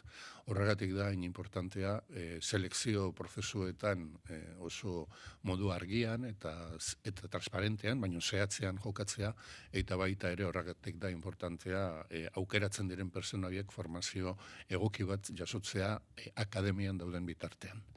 Horrein zuzen ere mugimendu horren irudikapena sare sozialetan badaukagu, baina baita ere hainbat agentek uniformetan jartzen dituzten partxe pertsonaletan, ez dakit, kontrolatzen da partxe hauen erabilera?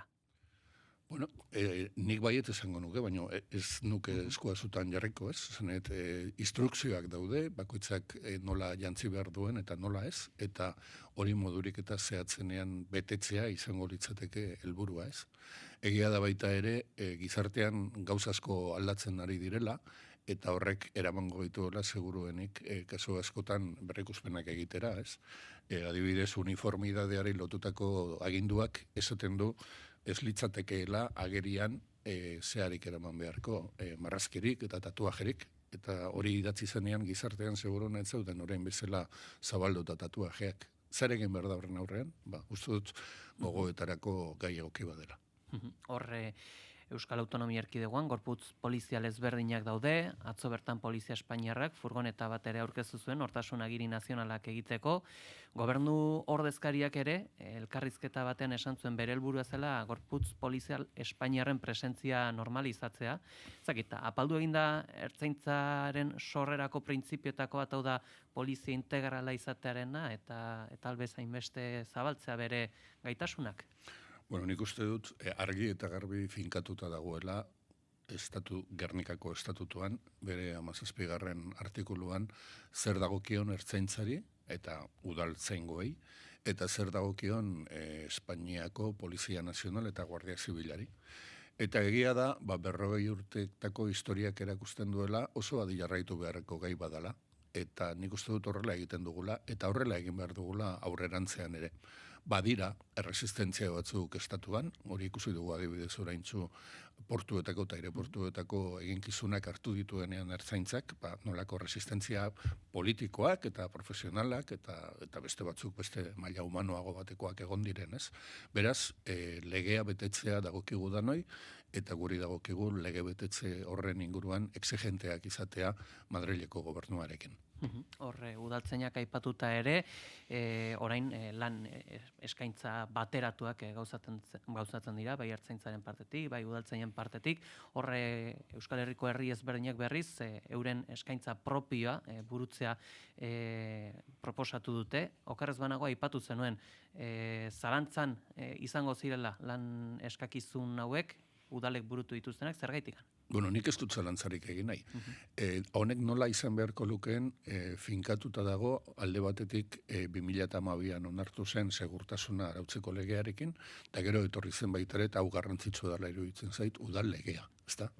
Lehenengoak erabakitzen duena da nola antolatu behar dugun segurtasun sistema eta segurtasunari dagokionez nori zer dagokion, eta bigarrenak finkatzen ditu udalen eginkizunak eta gaitasunak, eta defenditzen du, eta hau importantea iruditzen zait, udalen autonomia, ezta? Eta bere arloetan eta bere kompetentzietan izan behar duten nolabaiteko bere gaintasun hori. Beraz, udal batek eskubidea dauka, bere selekzio prozesuak egiteko eta bere udaltzaingo taldeak osatzeko. Nola egin behar duen argi eta garbi araututa dago. Beraz, udal batek hori egin nahi badu eta legeak erabaki duenaren barruan egiten badu, ez dago arazorik, bere kontua izango da, merezi dion edo ez, baina hori beste erabateko konsiderazio bada. Ni legea zari naiz, da beraz, uste dut legez finkatuta daukagunaren barruan egiten dugun guztia, onartzeko modukoa dela. Hor, euren lan eskaintza propioak burutu zituzten udaletak ordezkariak elkarrizketatu genituen, eta nabarmendu zigutena zen, beraiek arazoak dituztela, jente horiek herrian bertan errotzeko, batetikan, horre esan ziguten hitzez hitze akzioa nahi izaten dutela, eta herri txikietan alakorik ez dagoela. Halako arazorik edo topatzen duzu gainontzeko eremuetan? Eta garbi ikusten ari garela, eta segurtasunetik aratago, ez? Herri txiki askotan medikoak falta dira. Herri askotako ikastetxeetan nahiko genituzke herrian bertan biziko diren maisu, maestra, irakasleak, eta hori ez da beti gertatzen, ez? Azkenean, jendea bizi den tokian bizi da eta bere aukerak egiten ditu. Eta beste elementu bat ere badago, eta da, momentu honetan seguruna gazte askok beraien ikasketak amaituta errestasun badaukate lan merkatura sartzeko. Eta ez dakiz amagarren mailan dagoen aukera egiterakoan, aukera profesionala egiterakoan udaltzain edo ertzain izatea. Orduan, udaltzain gora bueltatuta udalek egin beharko dituzte eskaintza erakargarriak nahi balin badituzte, batetik udaltzain egokiek eduki, eta bestetik herriko bertako personak udaltzain izan nahi izatea, ez da. Horren baita ere, kritikak ere izan ziren udaltzainen baitan, horre su-armak erabiliko zituztelako, hori bere gutxi gora bera udalaren erabakiare izaten den, erabilera hori nola ikusten duzu? Araututa dago, segurtasun ardura bat daukan persona orok eraman beharko duela arma bat, eta nolako izan behar duen, eta baita ere araututa dago, kasuren batean, alkate batek uste badu horrek ez duela horrela izan behar, idatziz behar bezala justifikatu beharko duela, zertarako bai, zertarako ez. Orduan, legeak bi gauza esaten ditu, lehenengoa arma eraman behar dela, eta bigarrena salbuespenak nola egin behar diren ere bai. Horre, Amaia Zabarteren auziare berriro zabalik dago, eta berriki Iralako gaztetxean, bertako desalojoan, gazte batek barrabil bat galdu zuen tiro baten ondorioz. Ezakite, arazoak daude, brigada mugikorrak erabiltzen duen indarkeriaren proportzionaltasunarekin?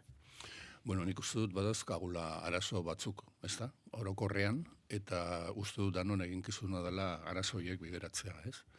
Lehenengo eta behin, nik uste dut argi geratu dela Amaia Zabartek bilatu etzuen egoera bat bizi izan zuela eta horren biktima izan zela. Berdin zait, hartu zuen kolpea pelotakada baten ondorio izan zen, edo beste persona batek botatako zerbaiten ondorio izan zen, baina egia da, zerbaitek kolpatu zuela eta horrek eragin ziola kalte bat. Eta orduan niri bidezko erute zait, Amaia Zabartek eskatu nahi izatea, bere kasu argitzea, eta epailaren aurrean adierazi nahi izatea bere kausa. Ulertzen dut guztiz. Bilboko kasuan ez daukatain garbi, ze oraindik ez dugu salaketa hau egin duen, salaketa publikoa egin duen personarekin hitz egiterik izan, berak gurekin egon nahi izan ez duelako, eta nik dakila dela orain arte behintzat ez du salaketa hori aurkeztu. Beraz, oso zail da gai hau aztertzea eta kudeatzea ez baldin badago ertzaintzaren aurrean edo beste poliziaren baten aurrean aurkeztutako salaketarik. Ze salaketak lagunduko liguke tokian finkatzen eta momentuan finkatzen. Salaketari gabe, pixka bat itxu moduan gabiltza gai honen inguruan. Baina esaten, eta beraz, kasu honetan ere persona bat dago. Edo zein dela arrazoia, edo erazein dela berari kaltea eragin dion gertaera, persona bat zaurituta dago, eta badiot, batetiko badiot lehenbailen osatzea, eta bestetik nik ere nahiko nuke gai hori behar da bezala argitzea. Baina uste dut hortik aruntzago ere badauzkagula arazo batzuk, eta hauek ere danon artean kudeatu behar ditugula. Eta hau ez da ezaren justifikazio bat, baina gertatzen ari da. Nik uste dut gizarte honen gehiengoak ez dugula normaltasunez ikusten, hilabeteren epean, Bilbon, birritan ikusi ditugun gertakizunak eta irudiak ikustea. Biak izan dira oso antzekoak. Lehenengoa izan zen Atletikek Romaren aurka jokatu zuen partiduaren ondoren. Partidura joan etziren personekin izan ziren istilu hauek. Eta bestea izan da, joan dan ostegun arratsaldean Errekaldeko auzoan gertatutakoa. Eta gogoan daukat baita ere, Amaia Zabarterena igazko martxuan, Errealak jokatu zuen futbol partidu baten aurreko istiluetan gertatu zela. Orduan, nik uste dut ezin dugula, nik behintzat ez dut normaltasunez ikusten, hain modu errezean istilu hauek egotea. Guk ertzaintzari eman diogu indarra, erabiltzeko legitimitatea, eta uste dut oso exigenteak izan behar dugula ertzaintzarekin, eta exigenteak izan behar dugu, legitimitate horrek izan behar duelako legeen eta arauen barrukoa. Eta indarra ezin daitekeelako indarkeria bihurtu. Beraz, alde horretatik uste dut oso zehatzak eta exigenteak izan behar dugula ertzaintzarekin.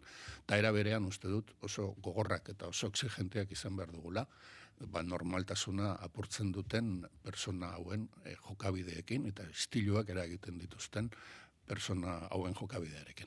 Jazoera hauek ere askotan lotura izaten dute futbolarekin. Arazo bat dago, hemen? Bai, nik uste dut arazo bat dagoela hemen eta hemendik kanpora ere bai. Baina baita ere esango nuke Bilbon, Erromaren aurkako futbol partiduaren ondoren kalean izan ziren istiluetan parte hartu zuten personarik gehienak etzirela estadioan sartu, eta futbola erabiliko zuten aitzakia bezala, baina beraien jokabidearen jatorrian etzegoen futbola. Atzo hain zuzen, ertzaintza San Mamesen izan zen, Europa Ligen finalerako segurtasun dispositiboa entxeatzen, ez dakit, zer nolako aurreikuspenak edo kezkak dauzkazu honen inguruan? Bueno, batetik esango nuke, ertzaintzak etengabe egin behar dituela horrelako ariketak, eta atzekoa egia da tokatu dela, justo futbol partidu berezi batzuk dauden kasuetan, baina urtero egiten ditu honen moduko prestaketa lanak ertzaintzak. Ertzaintza lanean ari da, bi kezka dituela. Batetik, ez daukagu jakiterik, bai, 9 egun barru, talde askoziar bat etorriko da San Mamesera, eta horren harremanak daude, eta horren inguruko informazioa gutxi gora bera badago, baina hortik aurrera zer gertatuko da, ez dakigu. Ez dakigu atletik final erdietara iritsiko da, edo ez, eta noren kontra jokatu behar izango duen. Ez dakigu finalera ze talde iritsiko diran, da hori ere ez dugu azken momentura arte jakingo, eta horrek zer dakarren ere, aldez aurretik hipotesi batzuk egin daitezke, baina egun gutxi lehenagora arte ez dugu horren berri zehatzik izango. Eta beraz, bi helburu nagusi daude, bata da, ez dadila egon, zein nahi direla futbol taldeak ez dadila beraien jarraitzaileen arteko istilurik egon, eta gero, orain dela 3 aste Bilbon ikusi gendona ikusita, gai izan behar dugu bitare horrelako istilurik izan ez dadin Bilbon. Hain zuzen, baita ere Errekaldeko gaztetxearen desalojoan, salatu zuten gomazko piletak erabili zirela, hor berez, gaur gainera, 13 urte betetzen dira Inigo Kabakasen heriotzaz, eta honen ostean erabaki zen ez zirela gomazko pilotak erabiliko, foamgo balazk erabiliko zirela, zer gertatu da? Bueno, batetik gogoan daukat gaur 13 urte, galdu zuela bizitza Inigo Kabakak, Bilbon, gomazko pelota batek jozion kolpearen ondorioz. Hori horrela geratu da erabakita, justiziaren sententzia batek aitortu du hori izan zela bere heriotzaren kausa, eta beraz, nolabait indarkeri baten biktima izan zen Inigo Kabakaz. Eta ez luke horrek berriro gertatu beharko. Horrek ekarri zuen ertzaintzak berrikustea istiluak eta daudenean zer motatako armak eta gaiak erabili behar dituen, eta horren ondorioz instrukzio bat egin zen, eta instrukzio horrek sailkatzen ditu edo mailakatzen ditu erabili behar diren indarrak. Bai bastoiarekin hasita, bai gero foam motatako proiektiloiek, eta baita ere bidea uzten du behar izan ezkero gomazko pelotak erabiltzeko oso modu justifikatu eta egoera larrietan. Nik dakei dela, etzen joan den ostegunean Bilbon gomazko pelotarik erabili. Hori aztertu egin beharko da argi eta garbi, eta horretan ari da ertzaintzaren polizia zientifikoa. Hor gainera, Rosa Zarra, ertzaintzak jaurtitako pilota batek hiltzuela ere, onartu du Jaurlaritzako balorazio batzordeak, honek nolako ondorioak izan ditu segurtasun sailan? Bueno, balorazio batzorde honek egin duen azterketak, hankaz gora bota ditu lehenago beste erakunde batzuk hartu zituzten erabaki batzuk eta onartu zituzten epai batzuk. Baina dana dela, danon artean lege bat onartu badugu, eta lege horren ondorio sortu badugu erakunde bat, kasu honetan balorazio hauek egiten ditun batzordea, eta azken hitza berea bada, punto.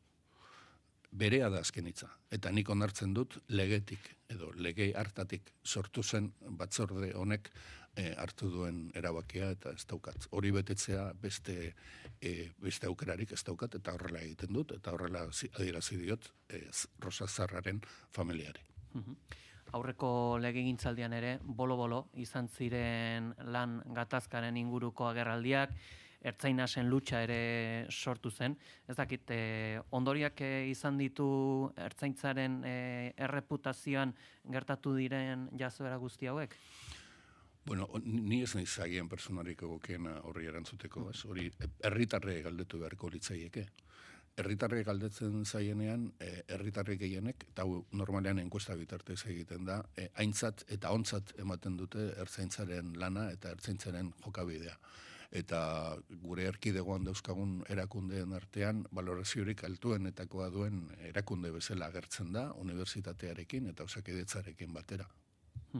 Hor gainera, soldata igoerak aurre ikusi dira eta funtzio publikoko beste sindikatuek, beste sektoretakoek kritikatu dute ertzaintzaren kasuan posible izan direla soldata igoera hauek Madrilen baimenik gabe.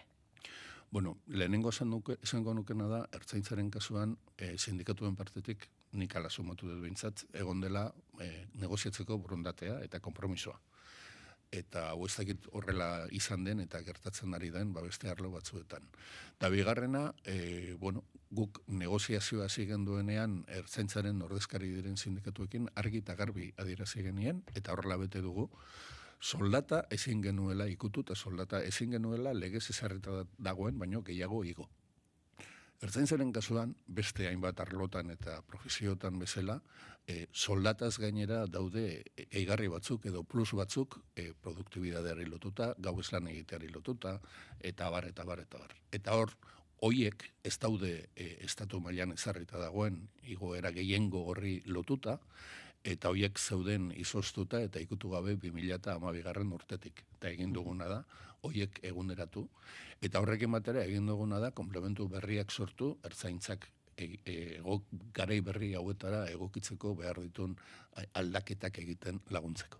Eta beste arlo batzuetan horrela planteatzen baldin bada negoziazioa, nik ustet bideragarria izan daitekeela.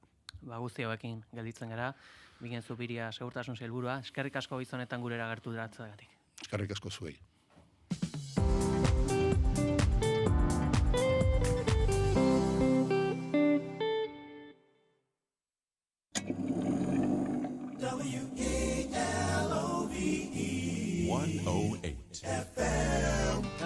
Historiak idatzidako gertakari eta mugimendu sozialetan musikak izandako paperaz ariko gara. Gramofonoan historia duten kantuak. Larun batetan, arratsaldeko 3:00, Naiz Irratian.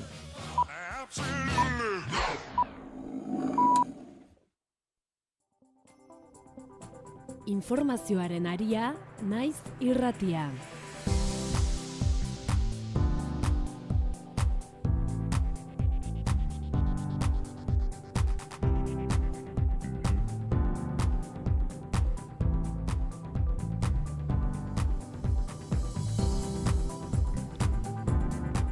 Goizeko 9 dira, bakerako jurisdikzio berezia gerra eta gizateriaren aurkako krimenak egotzi dizkie Kolonbiako armadatik erretiratutako 28 kideri 604 pertsona hiltzeagatik akusatuen artean 3 general, 2 komandante, 7 koronel eta 3 teniente koronel eta 4 nagusi daude. Zaloa Badiola, egunon.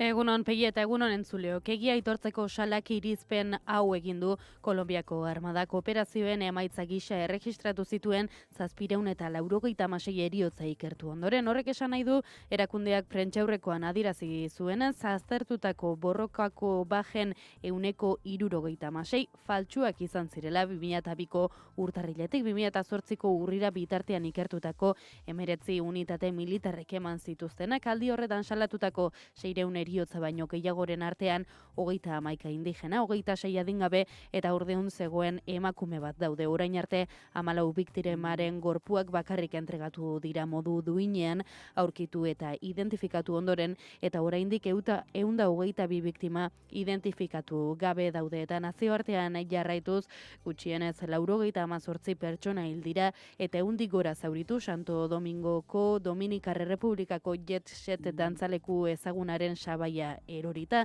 Kopuruak gora egin dezake bilakaera eta erreskate lanetan jarraitzen dutelako. Eta Donald Trump Ameriketako Estatu Batuetako presidenteak ezarri dituen murga zergen ingurukoak bolo-bolo dabiltza azken orduetan. Hauesek bere azken adierazpenak. I'm telling you, these countries are calling us up, kissing my ass. They are dying to make a deal. Please, sir, make a deal. I'll do anything, sir. Tratu bat lortzeko herrialdeak ipurdian musu ematen ari zaizkiola esan du literalki, badakiela zertan ari den eta egunean 2 bilioi dolar biltzea espero duela muga zergekin. Guzti hauekin gelditzen gera eta egunaren nondik norakoak aipatzeko ere gurean da. Itxaso Leon, egunon. Kaixo Pei, egunon eta baita entzule guztiei ere.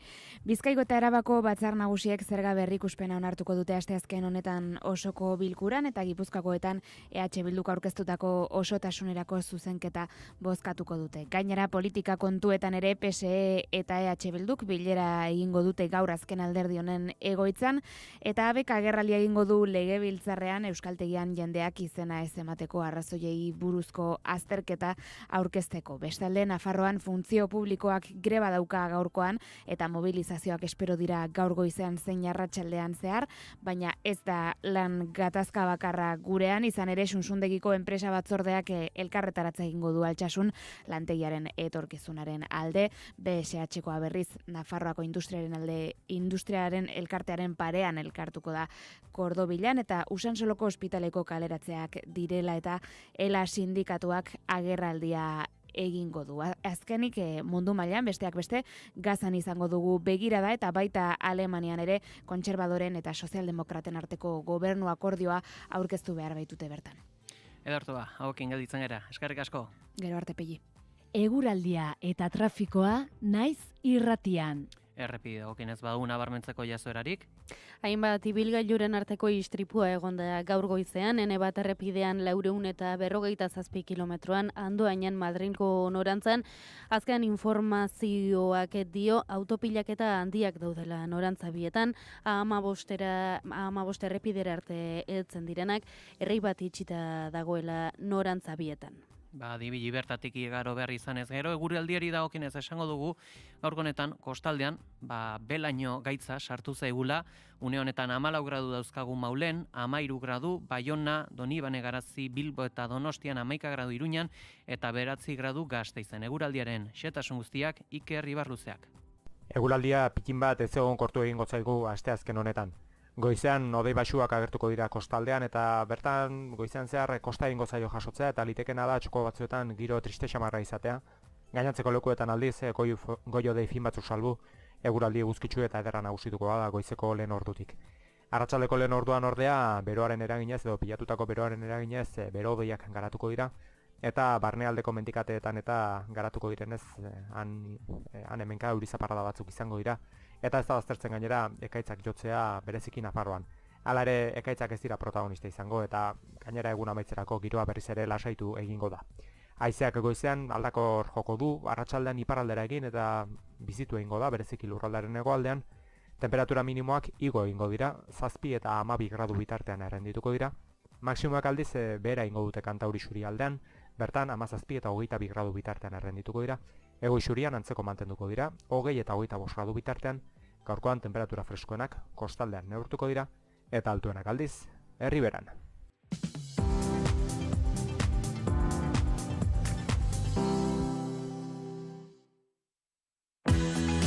Heldu da udaberriko Estaciones Sonoras Festivala.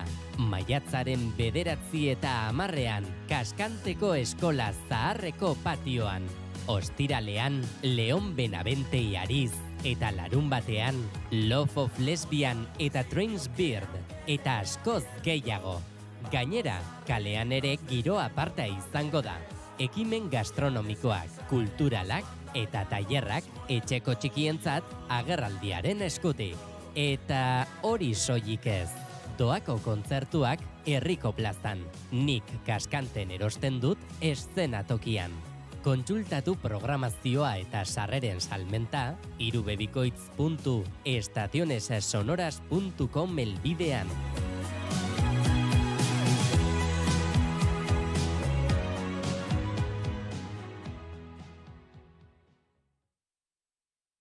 Euskotrenek jakinarazten du. Bat gatoz zure irrika zuri gorriarekin, eta San Mamesen atletik anima dezazun, gure tranbiaren eta metroko 3. linearen zerbitzuak eskaintzen dizkizugu. Ordutegiak web orrian eta aplikazioan dituzu eskura. Egin bat mugikortasun jasangarriarekin. Euskotren, Eusko Jaurlaritza. Euskal Txirrinduzaleen itzordurik garrantzitsuenaren edizio berri bat. Naiz irratian. Trekeko bat izan da erortzen lehena, Renko Benepulberara errepidetik atera da, baina aurrera... Erori da. Apirilaren 7tik 12, Euskal Herriko itzulia. Julen Goikoetxeak eta Inigo Asensiok aurkeztuta, arratsaldero, 4etatik 6etara, eta larun batean arratsaldeko 3:30etatik 6etara.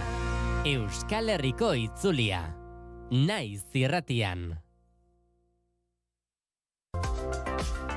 Kultura eta hizkuntza politika sailak hizkuntza politikarako sailburu ordetzak diruz lagundua.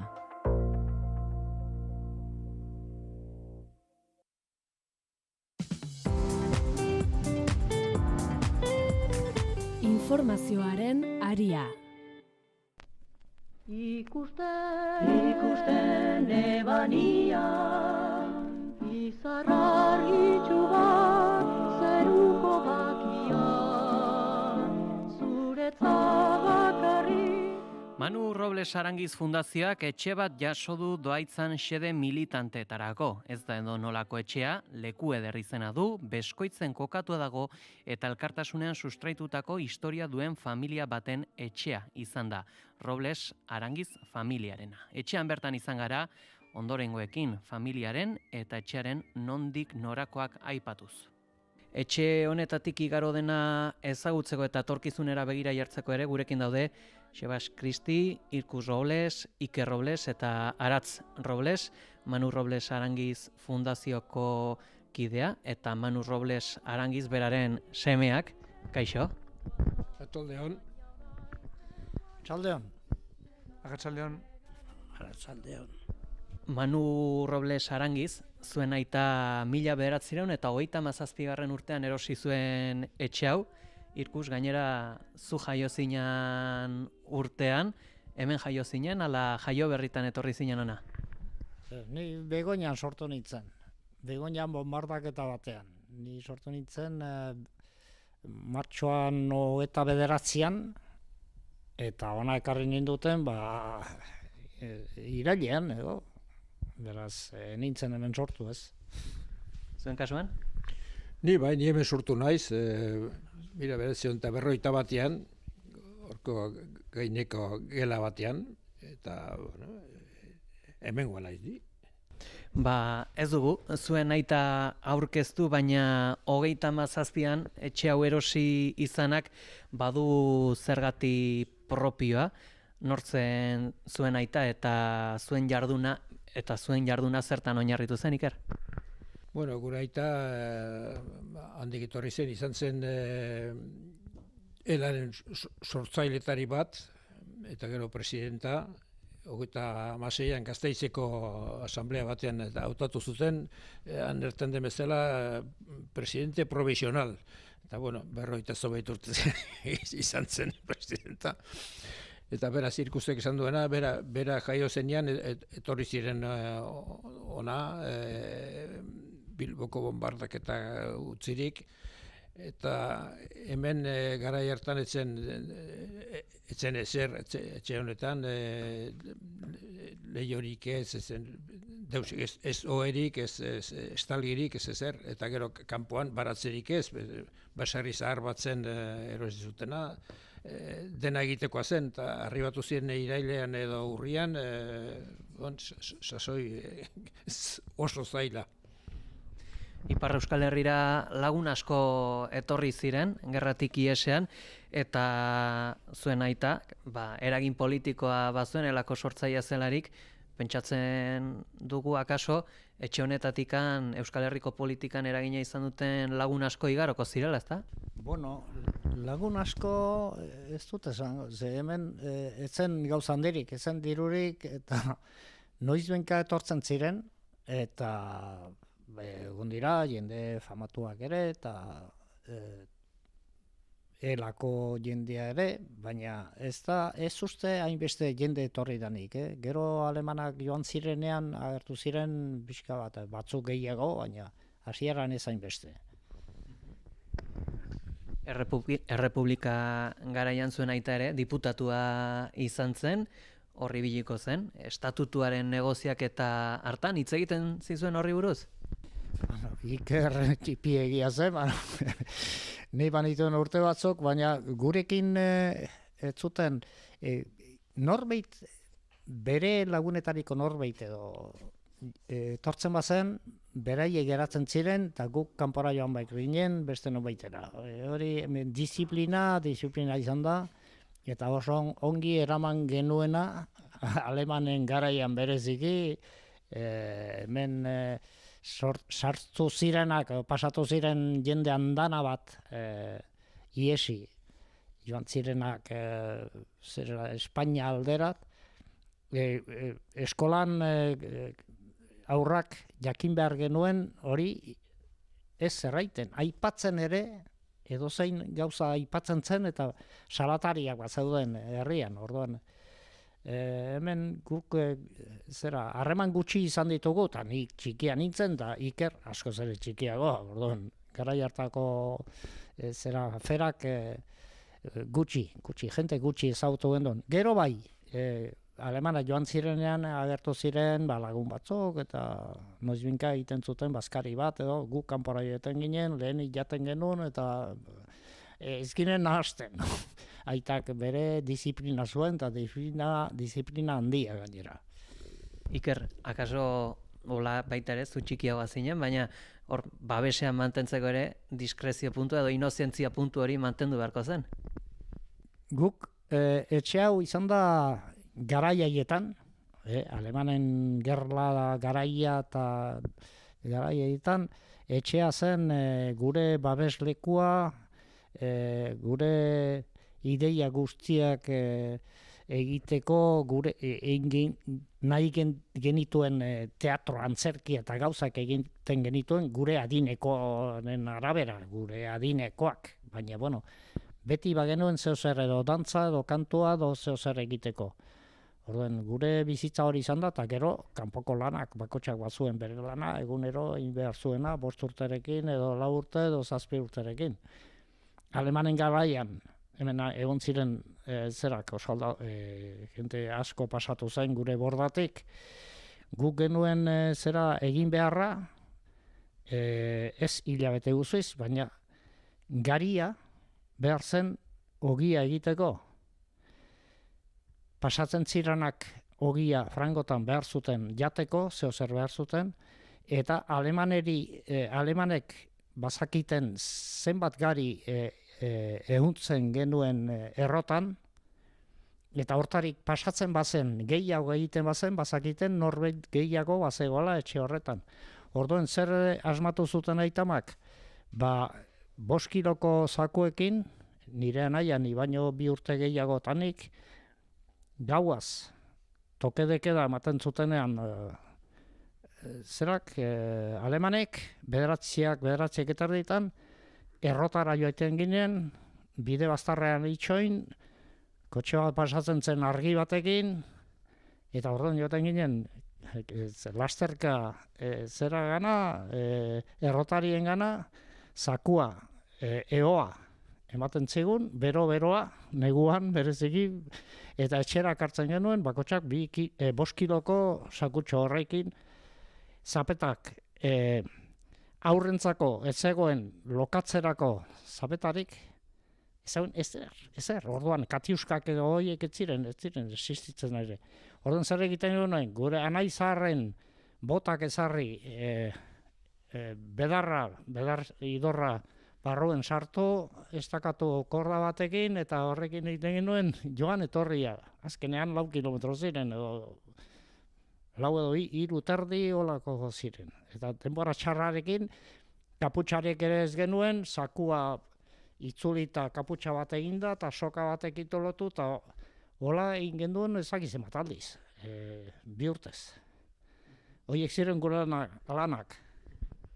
Zuzen, ez dugu aipatu, baina hemen Alsaz Lorrain sarearen bitartez 200 bat lagunek babesa izan zuten etxe honetan.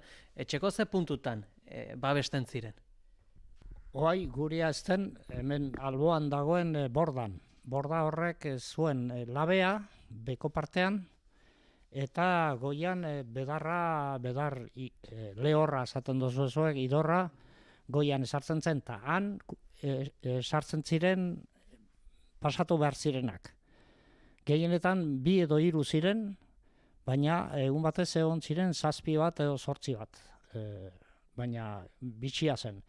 Eta haien pasatzen zituenak kontrabandista bat zen, Gipuzkoarra, Rufino Jauregi, eta etortzen zen ona beraien bila, edo bere kide bat, amestoi anaiak ziren, 2, eta etortzen ziren, eta pasatzen zituzen kanbotik dantxari aldera, eta handik ez dakit, bazen kanpo konzentrazion bat Miranda de Ebron. Ara pasatzen ziren gehienak. Gero handik ez dakit zer egiten zuten. Hori zen beraien bidaia eta guk beraiekin genituen harremanak. Hemen pasatzen zuten gaba hori, gaba ere osoa ezen. Pentsatu behar da, etortzen zirela Aurtiko zerera trenera, Aurtin hemen 7-10 kilometrotara gutxiago dago. Horra etortzen ziren, hori langileen trena zen, eta horiekin etortzen ziren, baina gero handik etxera etortzeko, jakin behar zuten ze bidetik pasatu gabaz, txakurrak nun ez zeuden pasatu behar ziren, eta ona etorri, eta besteak itxoiten egoten zirenak berriz aurrera segitzen zuten, ez dakizen bat kilometro eginez, gau eroz, gau guztiez. 1952 urtean, ezakit aita behintzat itzuli zen, Hego Euskal Herrira, zuek ere bueltatu zineten? Bai, ni hemen sortua naiz etxe honetan, eta 11 urtean nintuen, Bilbora berriz itzuli ginean, Irkuz eta ama hemen gelditu ziren orain oso baiti hilabetez, eta gu Bilbora joan ginen, bai, 52an, eta aitak kartzelatu zuten martuten, eta 53an edo 53an. Eta Bilbon gaztelarra ez ginakien, eta herrien batekin, profesora batekin egiten gintuen espainol kurtso batzuk eta, manan gehienik eta hori horretzapen biziki hona dut. Garai hartan, zinemak edo filma baten pelikula baten ikusteko, peseta bat kostatzen zen. Eta aitak egunero egiten ginen zinemarat, eta filma entzutea gaztelarrez eta 3 hilabetez ikasi egin nuen, bizikuntza. Zu, aipatu duzu hemen gaditun zinela hilabete batzuz, ez dakit, eremu hau oso propio da, paraje oso naturala, oso berdea, Bilbora joatean hola xokik edo izan zenuten? Bai, Bilbora heldu nintzanean nik 52an joan nintzen, amarekin geratu nintzen, ama ezen joan nahi izan lehenago Bilbora, seme nagusia, Koldo, hitzitzaion berak ikusi gabe, eta orduan bazuen amorroa Bilbora joateko, eta azkenean nirekin joan zen 52a Gabonetan joan nintzen Bilbora. Guk gaztelera ikasi genuen zer batekin, handerin jo batekin, ikerrek esan duen bezala, eta gero gure artean praktikatzen, eta baina genituen hainbeste gauza Bilbon egiteko, lehenik gaztelera, gero arte derrak, artesi ofizio zera, 3 anaia joan ginen, 2 anaia joan ginen, ez? Ugutzetanik. Gero antzerkia egiten genuen txinpartakekin, aintzineko Euskaltzaindiako lokaletan, gero baleolaetan dantza egiten genuen, eta gero inglesa ikasi genuen zerakin, teacher nola ditzen zenarekin. Orduan ez genuen denborarik pentsatzeko ere, guzti hori egin behar zen urte batez, gutxi gora bera, gerokoak. Eta hor, ofizioz berdinak ere ikasi zenituzten, zu kartografiara eta arte ederretara bideratu zinen, hori nola joan zinen ikasten? Bueno, nik artesi ofizio zen, bukatu nituen lehen 2 urteak notableekin, eta 3. lehen saria eraman nuen, eta beste anaia bat, aipatzen ez dana agurtzak izan zituen 2. sari. Beraz, anaiak onak ginen marrazketan, esan nahi dut. Eta marrazketarekin bukatu nuenean, bukatu ez, baina Firestonek behar zuen marrazkilari bat, publizitateko marrazkiak eta egiteko, eta ni presentatu nintzen, 2 hilabeteko esamina egin nuen, eta lortu nuen. Eta aurra hasi nintzen lehenik publizitaterako egiten, eta gero hasi nintzen kartografian, eta gero inditut hainbat gauza, hainbat. Eta zure kasuan, zure ikasketak zertan oinarritu ziren? Ni marrazkilari oso nintzen, ez da egia, nik erakutsi duten ahirko ziri.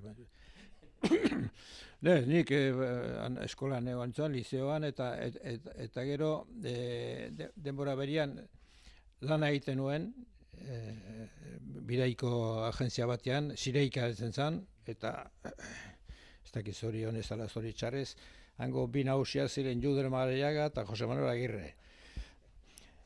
Etako sortzaileak, eta han ikusten nintuen Donostiatik eta heldu ziren, etako garai hartako zuzendari guztiak eta pasatzen ziren, eta egun batez polizia etorri zanean, aitari zanean, nik ez dut ezer egin, baina denak ezagutzen ditut, ze egiten dut, fuera, iparraldera, eta iparraldera. Familia izutu egin zan? Barkatu? Familia izutu egin zan? Ohitura egin nuen guk olako gauzetan, eta polizia etorri zen, gau batez etorri ziren, 2 anaiak hartu zituzten, hau eta agurtza eraman zituzten komisaria bat, eta han konturatu ziren, egun beranduago, zirela zaharrena, gaztenak zirela ugutzetani, eta beraz, etorri ziren gure bila, igande batzen, eta gu ateatu eginen goizian etxetik ateatuak, eta etxerako bidean, ama terrazan zen, eta eskuakin egiten zuen urruna joiteko, polizia etxean zen, aitak atxikitzen zituen etxeko sarreran izketa eta denbora egiteko, eta ama lehioan, kanpora, eta hola.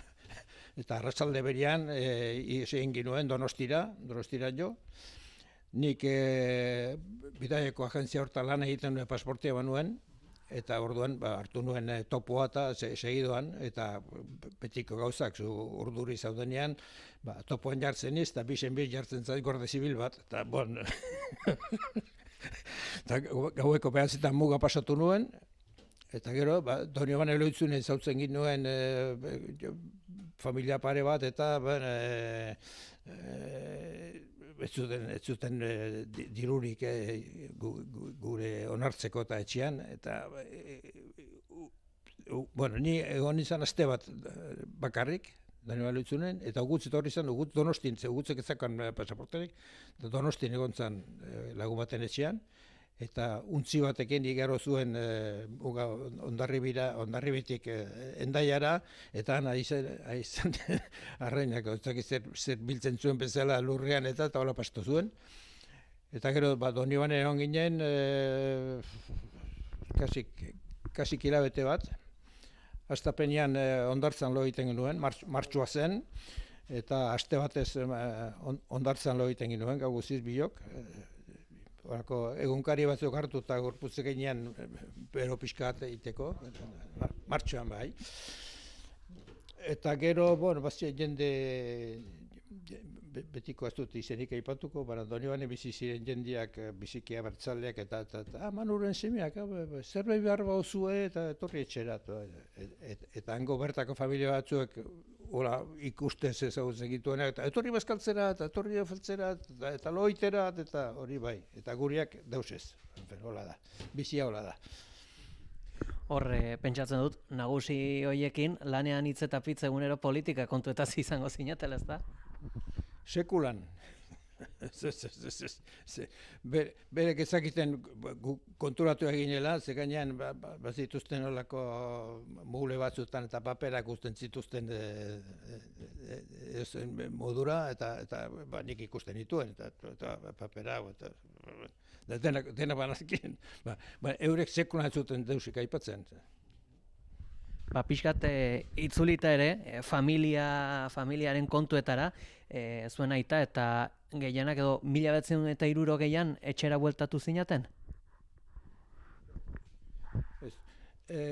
Gertatu zena da, aita kartzelan egon zen 53an, urte bat erde egin zituen, eta kanpoko sindikatuek, amerikanoak, inglesak eta presioa egin zuen Espainiako gobernuari askatzeko, ez zutela... Barkatu? Vatikano eskatu zuen libratzea. Ez dakit zegaitik eraman zuten, esan zuten, bera Donostiara joan zen lehen egunean, ikurrina agertu zala, zerean, Islan, Donostiako, Igeldo. Eta horreitik sartu zuten, aitzaki batzan izorratzeko joteko, ez dakit. Ez dugu aipatu, baina zuek ere abeslari finak zarete familia guztia, ezta? Bai, familian salbu bat, agurtza, beste guztiak dena kantariak. Hor, aizpek ainarak taldea sortu zuten, eta nebek soroak laukoa, pixkat ez dakit. Nola ibiltzen zinaten etxe honetan kantuan, edo izaten zen lekua denontzat? Ez, badakizu, guk arrebek bazuten bere taldea ainarak edo deitzen zena, eta 8 lau arrebak eta lau butikoak kantatzen genuen kantu klasikoak, eleizako klasiko batzuk, iparraldekoak oso darra direnak kantatzen genuen, euskeraz, hori inor esan konturatzen uste dut, holako kantuak entzutean, euskara zenik. 56an edo 17an kantatu genduen, 56an, bai, euskeraz, eta kontzertu bat, esan nahi dut, abotzak, 8 abotzetara ziren, eta hor ez ziren konturatzen. Orduan, hor parte bat izan zen, eta beste bat izan zen, arrebak egiten zutena zerean txinpartaken, eta mutikoak gero sortu genuen sortu genuen, eta izan zen gauza bitxi bat, ze guk ez genuen ideiarik hori egiteko, baina Txabik gitarra bat lortu zuen, edo eman zioten los Pantxos edo, gitarra bat, eta arekin olaetan dantzatzen genduen taldean, autobusetan joten ginela San Ferminetara eta zer, beti ensaioetan, eta mutil batek, etxinpartako mutiko batek egin zuen letra bat Ameriketako musika batekin. Letrak euskeraz sarri zituen, oso simplea dira, hura zingine kantatzen, eta gero izan zen gure, nola esan, sintonia. Eta lehen kantua, beraz, hori bera zen, eta Madrilen, Premios Goian, izan ginen 59an uste dut, zerean, Hotel Wellingtonen, Aurora Autista eta guztiekin, eta bi gomitatuak izan ginen Los Panchos eta Zoroak. Eta kantatu genuen, eta lehen kantua beti zen euskaraz. Etzakiten ere, baina txaloka, erregeak ginen. Hain gazte ikusirik, eta roka hasi ginela kantatzen, jendea zoratzen zen. 5.000 persona, eta berriz eskatzen zuten, eta txaloka, eta etzakiten euskaraz kantatzen genuenik. Eta gero, gaztelerasko kantuak ziran Ameriketako kantuak, ez espainolak. Gazteleraz, baina beste numeiten eginak. Eta gero, frantsesa eta inglesa ere, aleman bat ere, italianoa ere kantatzen genuen, dena nahazten genuen, eta gu ginen, izan ginen, eta hauek ies zutenean hor apaldu zen gauza. Gero segitu genduen, baina etzen gauza berdina. Ikusi dut ere interneten zalaparta egon zela ezakit gitarra horrengatikan edo beste gitarraren batengatik, gitarra espainola bat omen zelako, ezta? Hemen kantatu ginuen, kantatu ginuen Euskaltzaren Biltzarran, 1970an, Michel Abegeri zen presidenta. Gu kantatuta, Michel Abegeri etorri zen, ara zer txekatzen nuen, banakien bazela zerbait egiteko, bera pianista zen, organista pianista, baina zuen gitarra guti. Eta ideia eman ginean. Eta garai berean, enbata sortu barria zen, ez dakit bigarren edo hirugarren bakian, atera zuen 1960 azaroan, artikulu bat esan ez, les sogoak zogetik, los sogoak zontil herejes, kantatzen giruelako, kantu euskaldunak gitarra espainol batekin.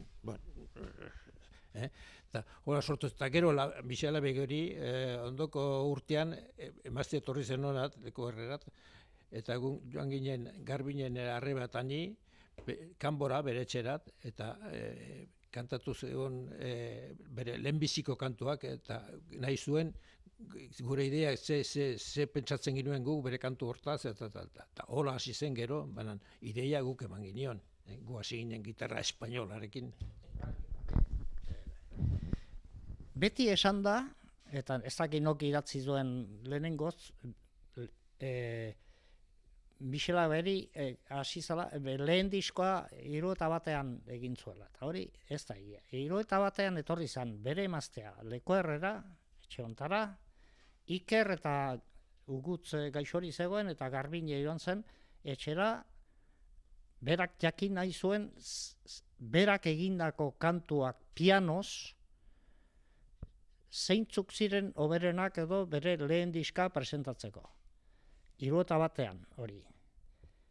Gero, 72an, bera izan zen diputatu, enbataren sortzailea eta guzti horietan, eta kanboko alkatea. Eta 73an, aberri egunean, itxasuko frontoian, atera zuen bere lehen diskoa. Eta lehen disko hortan Ugutz gaixori zegoen, eta idatzi zion, Ugutz fite senda adi, euskal kantak ire beharra baitut eta. Nik daukat disko hori. Eta denek esaten dute, 71an atera zuela disko, eta hori gezurra da. Eta gauzak, ez dire esan behar beste batzuk izkiatu dutena, idatzi dutena, errepikatuz. Ez autu behar dire personak personalki. Bestenez, faltsukeri asko dago. Eta beste kantari bat bera ere, aipatu dugu, hor anaiak batetik, arrebak bestetik, ere, baina horre estitxuk ere sekulakoa egin zuen. Baina nik lehenbizikoz ikusi nionean gitarra batekin eta kantatzen, hemen bizi zen, eta nik Bilbon bizi nintzen, hori bazeuen, baina nik eskondu nintzen, eta nuen hainbeste harremanik familiarekin, hain segidan, eta egun batez ikusi nuen bere gitarrarekin eta harritu nintzen. Bazuen abotza, polita zuen, ederra, beti esan dut amak izan duela gure familia guztien artean abotzik ederrena eta kantatzeko manerarik ederrena, ez zuen kantatu ahal izan, holako bizitza izan zuelako, baina zan zarzuela bat kantatzeko errez kantatuko zuen, baina abotza zuen ikaragarria. Amak. Eta askotan gure auzo batek esaten zuen bere emaztearekin lanean ari zirela kanpoan ama pasatzen zelarik bere arropa garbitzera joan behar baitzen kilometro batetarat, kantuz pasatzen zenean gelditzen zirela abareak eta denak. Bai, arrazia.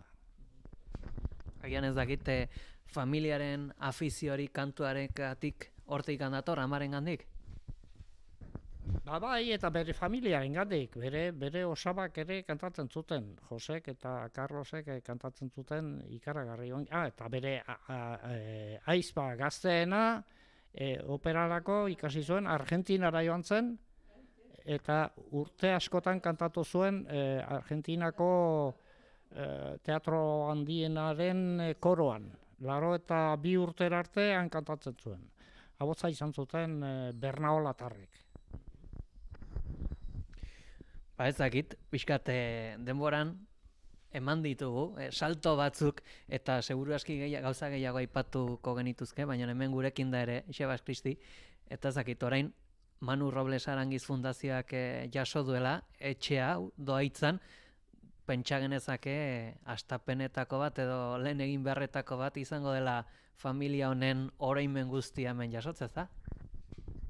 Bai, egan duzun bezala Manu Robles Arangiz Fundazioak jaso du etxe hau, eraiki funtsaren bidez, eraiki funtsa sortu ginuen prezeski posible izaiteko etxe honen jasotzea, juridikoki interes orokorreko egitura baita eta horrek posible egiten baitu etxea jasotzea estadoari doaintzaren gainean diren zergarik pagatu gabe, eta hori beharrezkoa zen doaintza egingarria izaiteko guretzat. Eta orai gure asmoa da etxe hontan etxe honek funtzio desberdinak izaitea, eta bat da aipatu duzun bezala hemen memoria leku bat izaitea etxearen historiari buruz eta Robles Arangiz familiako kidei buruz eta eskolegiari egin duten ekarpena horretarazteko. Asmoa da ere hemen familiaren izpiritu hortan segitzea, eta Manu Robles Arangiz beraren adibidea segituz segitzea lanean eskolegiaren eraikuntzan, eta hemen formakuntza zentro bat sortuko dugu, egonaldiak antolatzeko gure egitura militanteetako kuadroen formakuntza saioak egiteko, edo gogoeta estrategikoak. Orduan etxe hau antolatuko dugu taldean errezibitzeko gai izaiteko, eta bestalde hunatekarriko ditugu ere iparraldeko Manu Robles Arangiz Fundazioko artxiboak, baita enbata kazetaren artxiboak. Orduan proiektua da, eta eginen duguna da etxe hau betirako tresna bat izaitea hemengo mugimendua bertzalearentzat eta eskolegiaren eraikuntzaren-zat. Ezakit, zuek familiak eman duzuela etxea fundazioari, helburu hauek eta egin behar hauek nola ikusten dituzue? Nola ikusi behar dugu hori izan da, gure astapenetik izan ditugun ideiak, ez haue berak, baina beti bide hortatik segitu dugu denak, aitaren ideiak ziren, eta nik aipatuko nuke izan garela familia bat, ezagit aitamak jakinduten eramaten, baina pasatu ditugun momento txarrekin, ikaragarrizko momento txarra pasatu ditugu, ona etorri ginena nit ekarri ninduten 37ko irailean uste dut, eta etxe hau zen lehiorik gabe, puskatua, eta hotz ikaragarria egiten zuen, eta erran behar dut, familia batek lagundu zigula, sekulan gure familiak ahantziko ez duena edo ahantzi ez duen familia bat izan da, Eluiartarrak hor berian dira, gure lehen auzoak, Eluiar famatu horiek, Marta Eluiar izan zen gure aingeru bat, bera giristinoa izanik eta guk fama gorriak ginela eta buztanak eta adarrak genitu da eta Frankok esan zuena denek aipatzen zuten, baina emazte horrek ekarri zituen 1000 gauza, oilo batzuk, xerri batzuk, txeuntara, amak beti aipatzen zuen hori, emazte hori aingeru bat izan zen. Eta familia horrekin guk beti izan gara erdi familiako, eta bai ere, honen zerean partikatzean gure lurrak 5 hektarea gelditu dira lekuarrekin, eta bestiak uaunekoa dira, auzoenak. Horregatik, gurekin portatu ziren, bestela hilko eginen, segurazki. Guzti hauekin gelditzen gera, Iker, Aratz eta Irkus Robles Arangiz eta Xebas Kristi ere, eskar mila gurean izategatik. Deus eta ziuri. Min esker ziuri. Eskerrak hiri. Informazioaren aria, naiz irratian.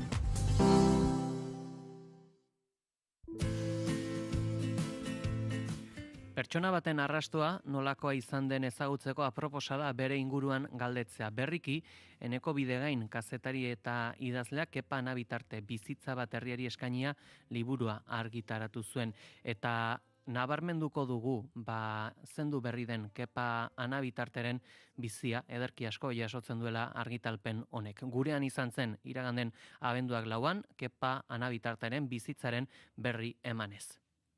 Gurean da, Eneko Bidegain irakasle eta idazlea, Kepa Anabitarte sindikalista abertzaleari buruzko liburua idatzi du, Kepa Anabitarte bizitza bat herriari eskainia titulupean, eta lan hau apur bat aletuko dugu Eneko Bidegain. Egunon? Egunon. Bueno, zerkera mantzaitu Kepa Anabitarteren biografia liburu batera eramatera? Egia jeteko, behin beste aurkezpen batean nengoenean hitzaldi baten batean, gero egokitu zitzaidan, lehendik ezagutzen nuen, baina arekin hitz egitea eta bakizu adin bateko jendea hasten zaizu batzutan bere historio zaharra kontatzen, eta ni gustora eguten nahi zentzuten. Eta, ja hor, kontatu zizkidan zenbait osagairekin, pentsatu nuen hemen badago biografia baterako gaia. 80 urteko gizon bat da, ibilbide luzekoa, gauza anitzetan aritua, jende asko ezagutu ditu bere bidean, Euskal Herriko historiaren garai estrategiko eta importantea anitz bizi izan ditu eta lehen eskutik, eta hor ikusi nuen hemen badago liburu baterako gaia, ez bakarrik pertsonaren biografiagatik, pertsonaren biografia da ardatz narratiboa, baina bereziki pertsona horren bizitza kontatzeak balio digulako Euskal Herriko azken 100 urteetako historia politikoa, batez ere politikoa, esplikatzeko. Hor historia politiko horretan ere Kepa Anabitartek bazuen ideologia propio bat, bere abia puntua Pasaia Trintxerpe artean daukagu, hor zeintzuk izan ziren bere iturri ideologikoak? Lehenik errango nuke bere aita bera eta bere ama, baina aita politikan zinegotzia izan zen Altzako egian, garai hartan oraindik Altza udalerria zen, Eta baina aita gazterik hil zen, abertzalea zen, baina Kepak 4 urte zituela hil zen, eta horrek markatu zuen nolabait geroago hartu zuen horren kontzientzia behar bada, baina gero horren ondorioz Euskal Herritik urgunera eman zuten eskolara, eta orduan hasi zen beren erabezaroa bizi izan zuen frankismoaren urte beltzenetan, berrogeiko hamarkadan, etxipen urte horietan, eta nun ikurgina bera eskutaturik eta erabateko klandestinitatean agertzen zirenean gauza abertzaleak, ez? Baina hori bizi izan zuen. Eta gero ezagutu zuen Pasaiara itzuli zenean nerabezaroaren azken urteetan nolabait Serafin Esnaola Trintxerpeko apaiza zena, eta ura oso militantea, eta aurkitu zion Kepa Nabitarteri gaitasuna taldeak gidatzeko, edo baita ere zen politikoa, eta orduan arek babestu eta sustatu zuen, eta haren bidez ere sartu zen gero ELA sindikatuan, banik badokat gazte bat oso ona eta eta orduan ELA sindikatuan, klandestinitatean oski sartu zen, eta ardurak ere hartu zituen elan. Eta gero joan zen ikastaro bat egitera Parisera, mundu osoko herri zapalduetako edo deskolonizazio prozesuan ziren herrietako edo baita Hego Ameriketan ziren hainbat herrietako sindikalista edo politikari formatzeko ikastaro batera joan zen. Eta nire gauza asko ikasi zuen munduko politikaz, zapalkuntzaz, eta abar. Eta gero bere goze batzuk ere agertu zitzaizkion, hau da, sindikatuak eskaintzen zizkion ELA, kasu honetan ELAk momentu hartan oso lotuta zegoen Eusko Alderdi Jeltzalearekin, proposatzen zituen erantzunek ez zuten guztiz asetzen, eta izan zen hor enkontru bat Munitzeko jardunaldia edo kongresua izan zen 1972an, pixkat balizko post-frankismo bat prestatzeko, eta hor desadostasun batzuk izan ziren, eta hor ezagutu zuen Iñaki Aginaga. Iñaki Aginaga asko ideologizatu du, asko teorizatu du zapalkuntzaz, Euskal Herriaren askatasunaz, ze baldintzetan, zer den, gauza anitz, naizena orain minutu gutxitan ezin dudana esplikatu, baina Iñaki Aginaga ezagutzea izan zen mugarri oso importante bat Kepa Nabitarteren ideologiaren eraikuntza horretan, ez? Azkenean, hortik aintzina, eta gero zen zaitut beste galdera bat egitera, ez? Ardatzak direla, zer den zapalkuntza, zer den zapaldua izatea, eta zer diren zapalkuntza hortatik ateratzeko ezinbesteko bete beharreko baldintzak, ez? Eta nik uste dut zapalkuntzaren analisi oso zorrotza egiten hasi zela. Eta geroztik, ibilbide oparoa luzea izan zuen, gora bera anitzekin, Iñaki Aginagarekin ere momentu bat ezasegetu ziren, Euskal ESB alderdian ere sartu zen, eta gero ekonomian ere aritu zen.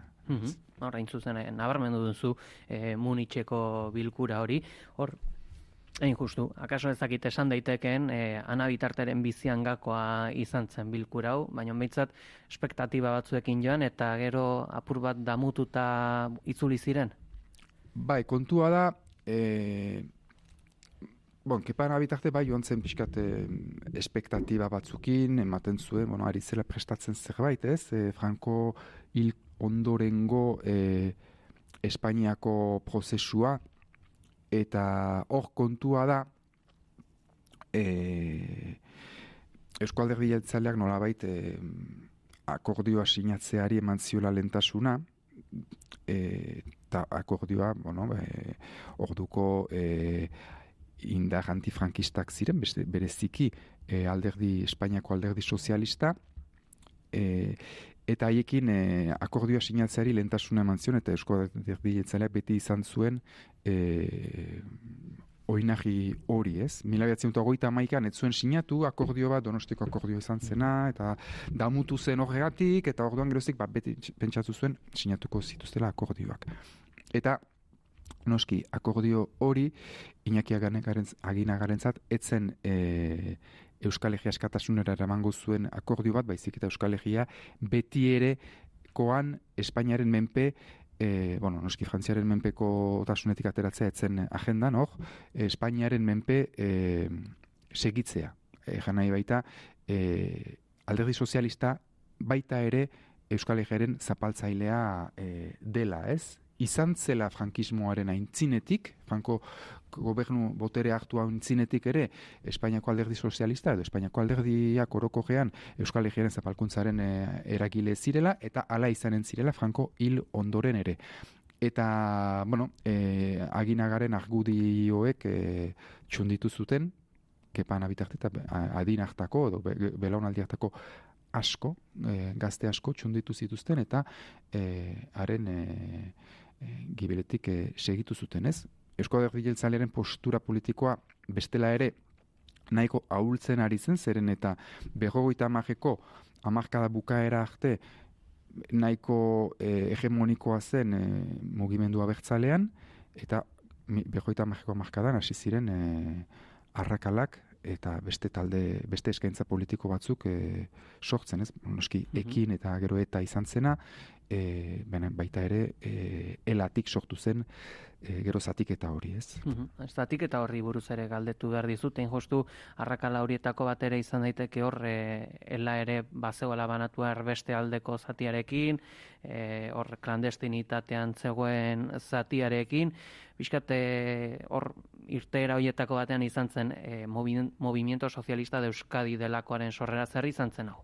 Bai, beraz, elaren zatiketa 1974, 76 urte horietan izan zen gogodinena, kontua Iñaki Aginaga anabidarteren bitartez elako landeia aldizkarian idazten hasi zela, eta bere gogoeta politikoak zabaltzen zituela, naiz eta ez sinatu landeia aldizkarian, eta gogoeta politiko horietan alderdi sozialista gaitzesten zuen, alderdi sozialista kritikatzen zuen zohotz, eta momentu batean alderdi sozialistekoek erantzioten Eusko Alderdi Jeltzaleari hori ezin da onartu, eta Eusko Alderdi Jeltzaleak elari, eta beraz elak erbesteko elak agintzen zuen orduan, miagitzen babestutako elak agintzen zuen berez 36a urtetik zen, beraz 30 urte bazera matzan agintzen, baina ela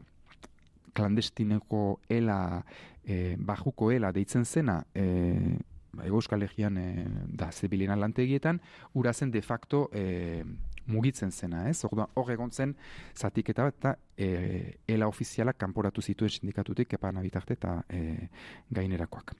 Hor izan zen zatiketa, eta, behin zatituta, ela behi deitu zen kepan abitarteren eta taldea, eta gero hartu zuen ela MSE izena, eta horrek ere gero beste zatiketa bat eragin zuen. Baina azken finean ari zen mugimendu politiko bihurtzen. Eta gero LMS-ren inguruan izan zen zatiketa bat ELA behiren barnean, zeren eta batzuek uste zuten ELA izan behar zela sindikatua utxik, eta ez hainbeste mugimendu politikoa. Eta horren inguruan izan zen desadostasun bat, eta beste zatiketa bat. Erora, 1975 urtean Franco diktadorea hil, aro aldaketa izan zen. Ez dakit, pixkat, jakin dugu ere, kepa nabitarte garaia nola bizi izan zuen, eta agian pixkat ere denbora tarte honetan ere nabarmendu zen apur bat bere arlo ekonomiko, arlo kooperatibista? Bai, kepa nabitarte lanean hasi zen, egan behar da, egontzela kartzelan momentu batean, klandestinitatean egontzen, haren kontrako atxilotzea agindua zegoelako, sindikalista izateagatik, atxilotu zuten, egontzen zenbait hilabetez kartzelan, eta gero behar izan zuen egunero sinatu Milito Manzanasen bulegoan, hortik nolabait urjuntzeko, Donostialdetik urjuntzeko, aukera izan zuen irizajen lanean hasteko, eta Irizagen baino lehen ez, baina gero hasi zen beste kooperatiba batean, baina geroago Irizagen hasi zen lanean, eta hor hasi zen kooperatibismo munduan, eta Euskadiko Kutxan, eta abak, ez? Hori bere lanbideari dagokionez, eta lanbidean ere bere printzipio politikoak aplikatzen saiatzen zen, beraz horren inguruan ere, hainbat eztabaida izan zituen kooperatiba mugimenduan bertan, ez? Baina egia da, 75 urte berezia izan zela, eta hor, politikara etortzen bagara, bere engaiamendu politikora etortzen bagara, izan zen beste zatiketa bat, bereziki Oginaki Aginagarekin, eta ze norabide hartu Franco hil ondoren, eta hor izan zen urte pare oso bihurgune bat zinez importantea, eta nagusiki zer egin behar da, hauteskundetan parte hartu, balizko hauteskundetan parte hartu, ala ez Espainiako konstituzioa, oraindik urte batzu falta ziren orain indarrean dagoen konstituzioa onartzeko, eta autonomia estatutua eta bar, eta hor batzuk erraten zuten, Aginaga eta Ana bitarte eta goen taldeak adibidez, orain egin behar dena da, berehalako autonomia martxan jarri, oraintxe dagolako Espainia nora ez batean bezala, edo indefinizio batean bezala, eta orain dago aukera Euskal Herrian autonomia martxan jartzeko, 36ko gerrako garaian izan zen autonomiaren estiloko bat jartzeko, eta hor gero hori onartzea bezik etzen izango, ez? Azkenean Espainiak inberko zuena zen onartu, edo bestela Ahmada bidali, eta momentu hartan Espainiari interesatzen zitzaion Europara begira bestelako itxura bat ematea. Hor egiten zuten kalkulua zen orain da momentua. Beste batzuk egin zuten ez hauteskundetara aurkeztu behar dugu, eta 77ko hauteskundetara aurkeztu behar dugu, eta hor izan zen Xibertako eztabaida, eta azkenean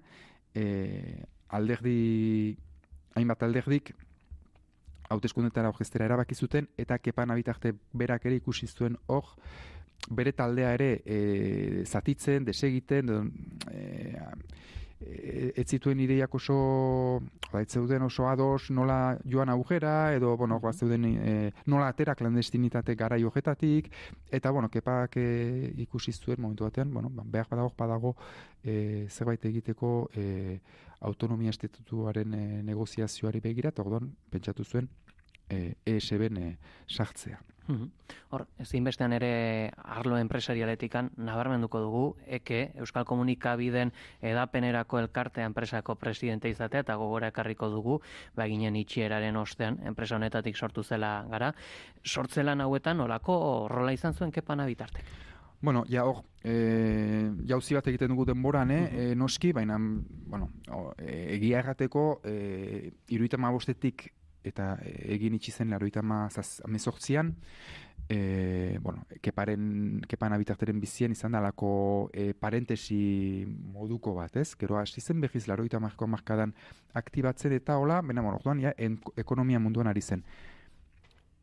Gara sortu aurretik, gaindegiaren sortze bilerak eta egiten ari ziren, eta gaindegian ekonomia arloan eta egigintzan kezka handia zuen jendea biltzen zen, beste Kepa Ana Bitarte, beste helburu ambiziotsuago bat jartzen zion, ez? Izan behar zen gaindegia, eta azkenan etzen gelditu gaindegian, bena hemana mantendu zuen gaindegiako jendearekin, eta handik gero garai hartan itxi zuten egin, eta garai egin itxi orduko, sortu ziren lehen batzajak beste egunkari bat sortzeko, eta hori sortzeko enpresa begira, batzuk ikusi zuten Kepa Nabitarte zela pertsona interesgarri bat, bai ekonomia mundu ezagutzen zuelako, baina ejotik abertzalea zelako. Naiz eta Kepa Nabitarteren posturak ez ziren ezker abertzalea kritikatzen zuen,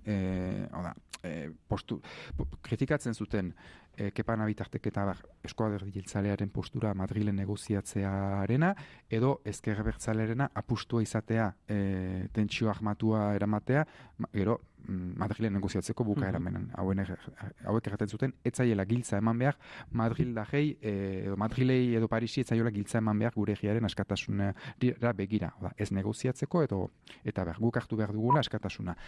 Eta Kepa Nabitarterentzat egi honen aldeko edozein ekimen berak begi honez edo fede honez ikusten zuen eta laguntzeko prest zegoen. Eta gara, naiz eta, Ezker Abertzalearekin nahiko lotua izan, ikusten zuen gara zela egi hau aintzina eramatera begira dagoen proiektua eta horregatik sartu zen gara sortzeko enpresa horretan. Aipatu ditugu. Puzle honetako pieza ezberdinak guztiak lotzeko, Kepa Nabitarte bizitza bat herriari eskainia, eneko bide gainean liburu. Eskerrik asko, goiz honetan gure bategatik. Zuei.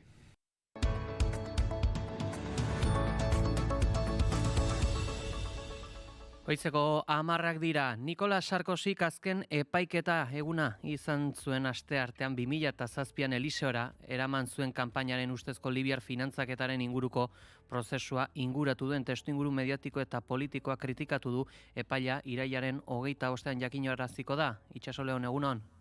Egunon Peli eta egunon entzuleok, Frantziako presidente ohiak bere errugabetasuna defendatu zuen berriro eta akusazio politikoa kritikatu zuen, baina baita iguingarritzat hartu zuen testuingurua ere. Bere 2007ko presidentetzarako kanpainaren Libiako ustezko finantzaketaren epaiketan egindako azken deklarazioan. Prozesuak 3 hilabete iraundu eta irailaren 25ean jakinaraziko da epaia. Ustelkeria pasiboa, kanpainaren legez kanpoko finantzaketa eta elkarte kriminala leporatzen dizkiote Sarkozyri. Beti ukatu izan du Muammar Gaddafi buruzagi libiarraren dirua jaso izana nazioarteko irudia garbitzearen truke. Tripoliko erregimen zaharreko agintari batzuen testigantzetan oinarritutako salaketa da.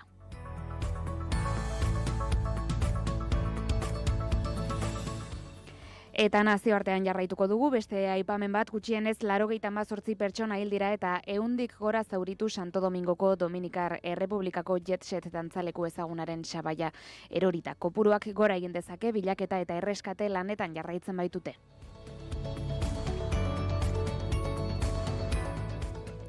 Alemanian gobernua osatzeko akordioa lortu dute kontserbadoreek eta sozialdemokratek. Tokiko hedabideek jakinarazi dutenez gaur aurkeztuko dute akordioa. 6 aste behar izan dituzte akordio hori erdiesteko eta honen baitan zergak eta burokrazia murriztea aurre ikusten dute.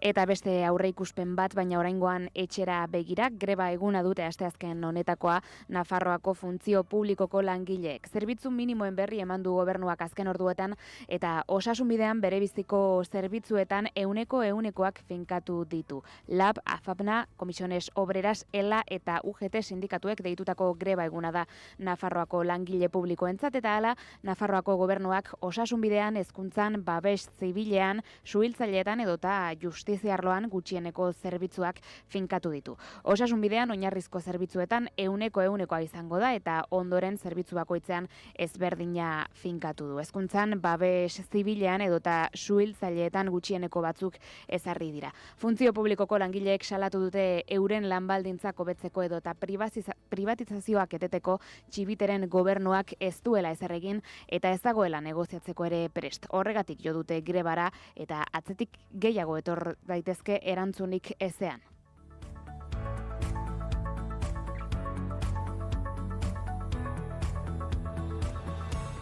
Eguraldia eta trafikoa naiz irratian. Trafikoari dagokionez, goiz honetan zehar, goizeko lehen orduetan hainbat arazo izan ditugu, baina esan behar da orduotan denak konponduta daudela, beraz errepideak lasai eta eguraldiaren informazioa dakarkigu Iker Ibarluzeak. Eguraldia pikin bat ez egon kortu egingo zaigu asteazken honetan.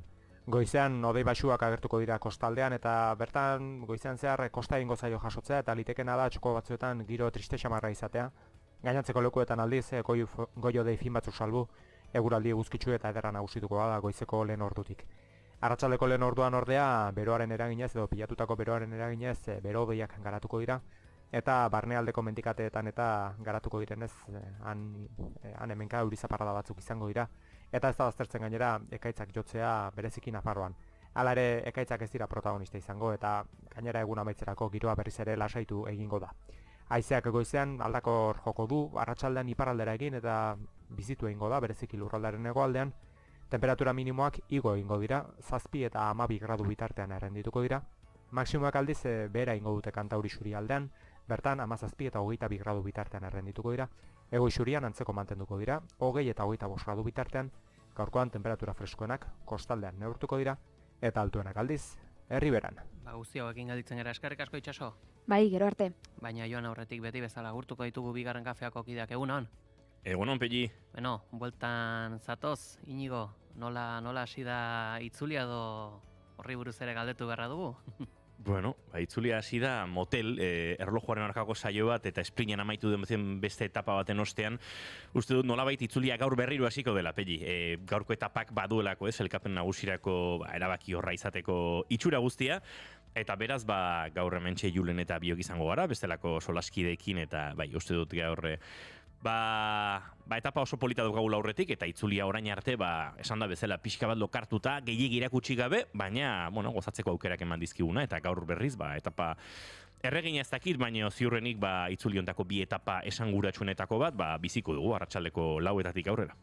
Adi izango gara, baina orain une honetakoa bigarren kafea da, pentsatzen du gaurko asteazkena izan da, musika kontuak izango dituz, ezta? Bai, baina gaur bigarren kafean bi paradoxa ematen dira, Pelli, bat ez daukagu kaferik eta bi lantaldearen zati bat ere falta zaigu, ze ene bat errepidean Andoain eta Lasarte artean bi autoistripu izan dira azken minutuetan, edo azken tartetxoan, autoiare ikaragarria daude Pablo Zurutuzak ordu eta piku darama oraindik errepidean ona iristeko, baina okarragoa dena musika taldeko kideak Mutrikutik datoz, eta hau ikusi dugunean ruta alternatibo bat plazaratu behar izan diegu. Egintzazue Mutriku, Deba, Mendaro, Eibar, Bergara, Beasain, Tolosa, ze bestela etzaret iritsiko. Eta uste dut hortan direla, beraz, gaurko saioa, zalantzazko saio bat izaten ari da, baina ala eta guztiz ere Goiuri Zeizarandia eta biok hemen gaude, eta dagoeneko 1000 saiotara goazen honetan horrelakoak kudeatzen erikasi dugu, Pelli, hainbeste urti irratia egiten, moldatuko garela, baina tira, gure entzuleiek guztia esan da, horrela gaude, Pablo iritsiko zain, eta gaurko gure musika ere iritsiko zain. Tartean, Maialen Ibarraren single berria ere aztertzeko aukera izango dugu protagonista berarekin, Josune Belezen Mendizabalekin ere ariko gara, eta Artxotun Zain Letonak, bere proposamen musikalak ere badakartza. Beraz, batetik edo bestetik, gaurko bigarren kafe hartuko dugu, esan da bezala, kaferik gabe bada ere. Animo guztiak, Inigo, eta seguru ongi aterako dela, edo behintzat esperimentaziorako emango du behintzat ezinbestean. Eskerrik asko. Zuri, aio. Eta gure partetik besterik ez, esan beharrakoak esan da, joateko tenorea, heldu zaigu ondo segi, egun polita izan. Naiz irratia.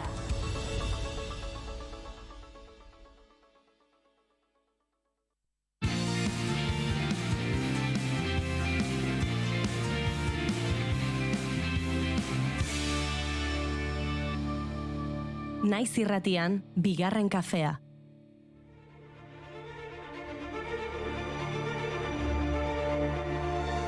Entzuleo, kontatu berri dizuegu Pablo Zurutuza autoilaretan zegoela, baina dagoeneko estudioan sartu berri da.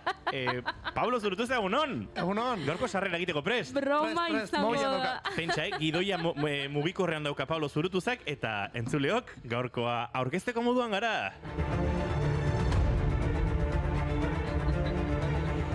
Horrelako gara, gauzak benetan kontatzeko joera izaten dugu, eta aizue, uste dut zuetako batzuk behintzat eskertzen duzuela. Beraz egunon, eta ongietorri bigarren kafera asteazkena da, eta kolore arroxaren mundu eguna da gaur. Tontakeria dirudi, baina ez da Kanadan sortu zen nazioarteko ekitaldi hau 2000ko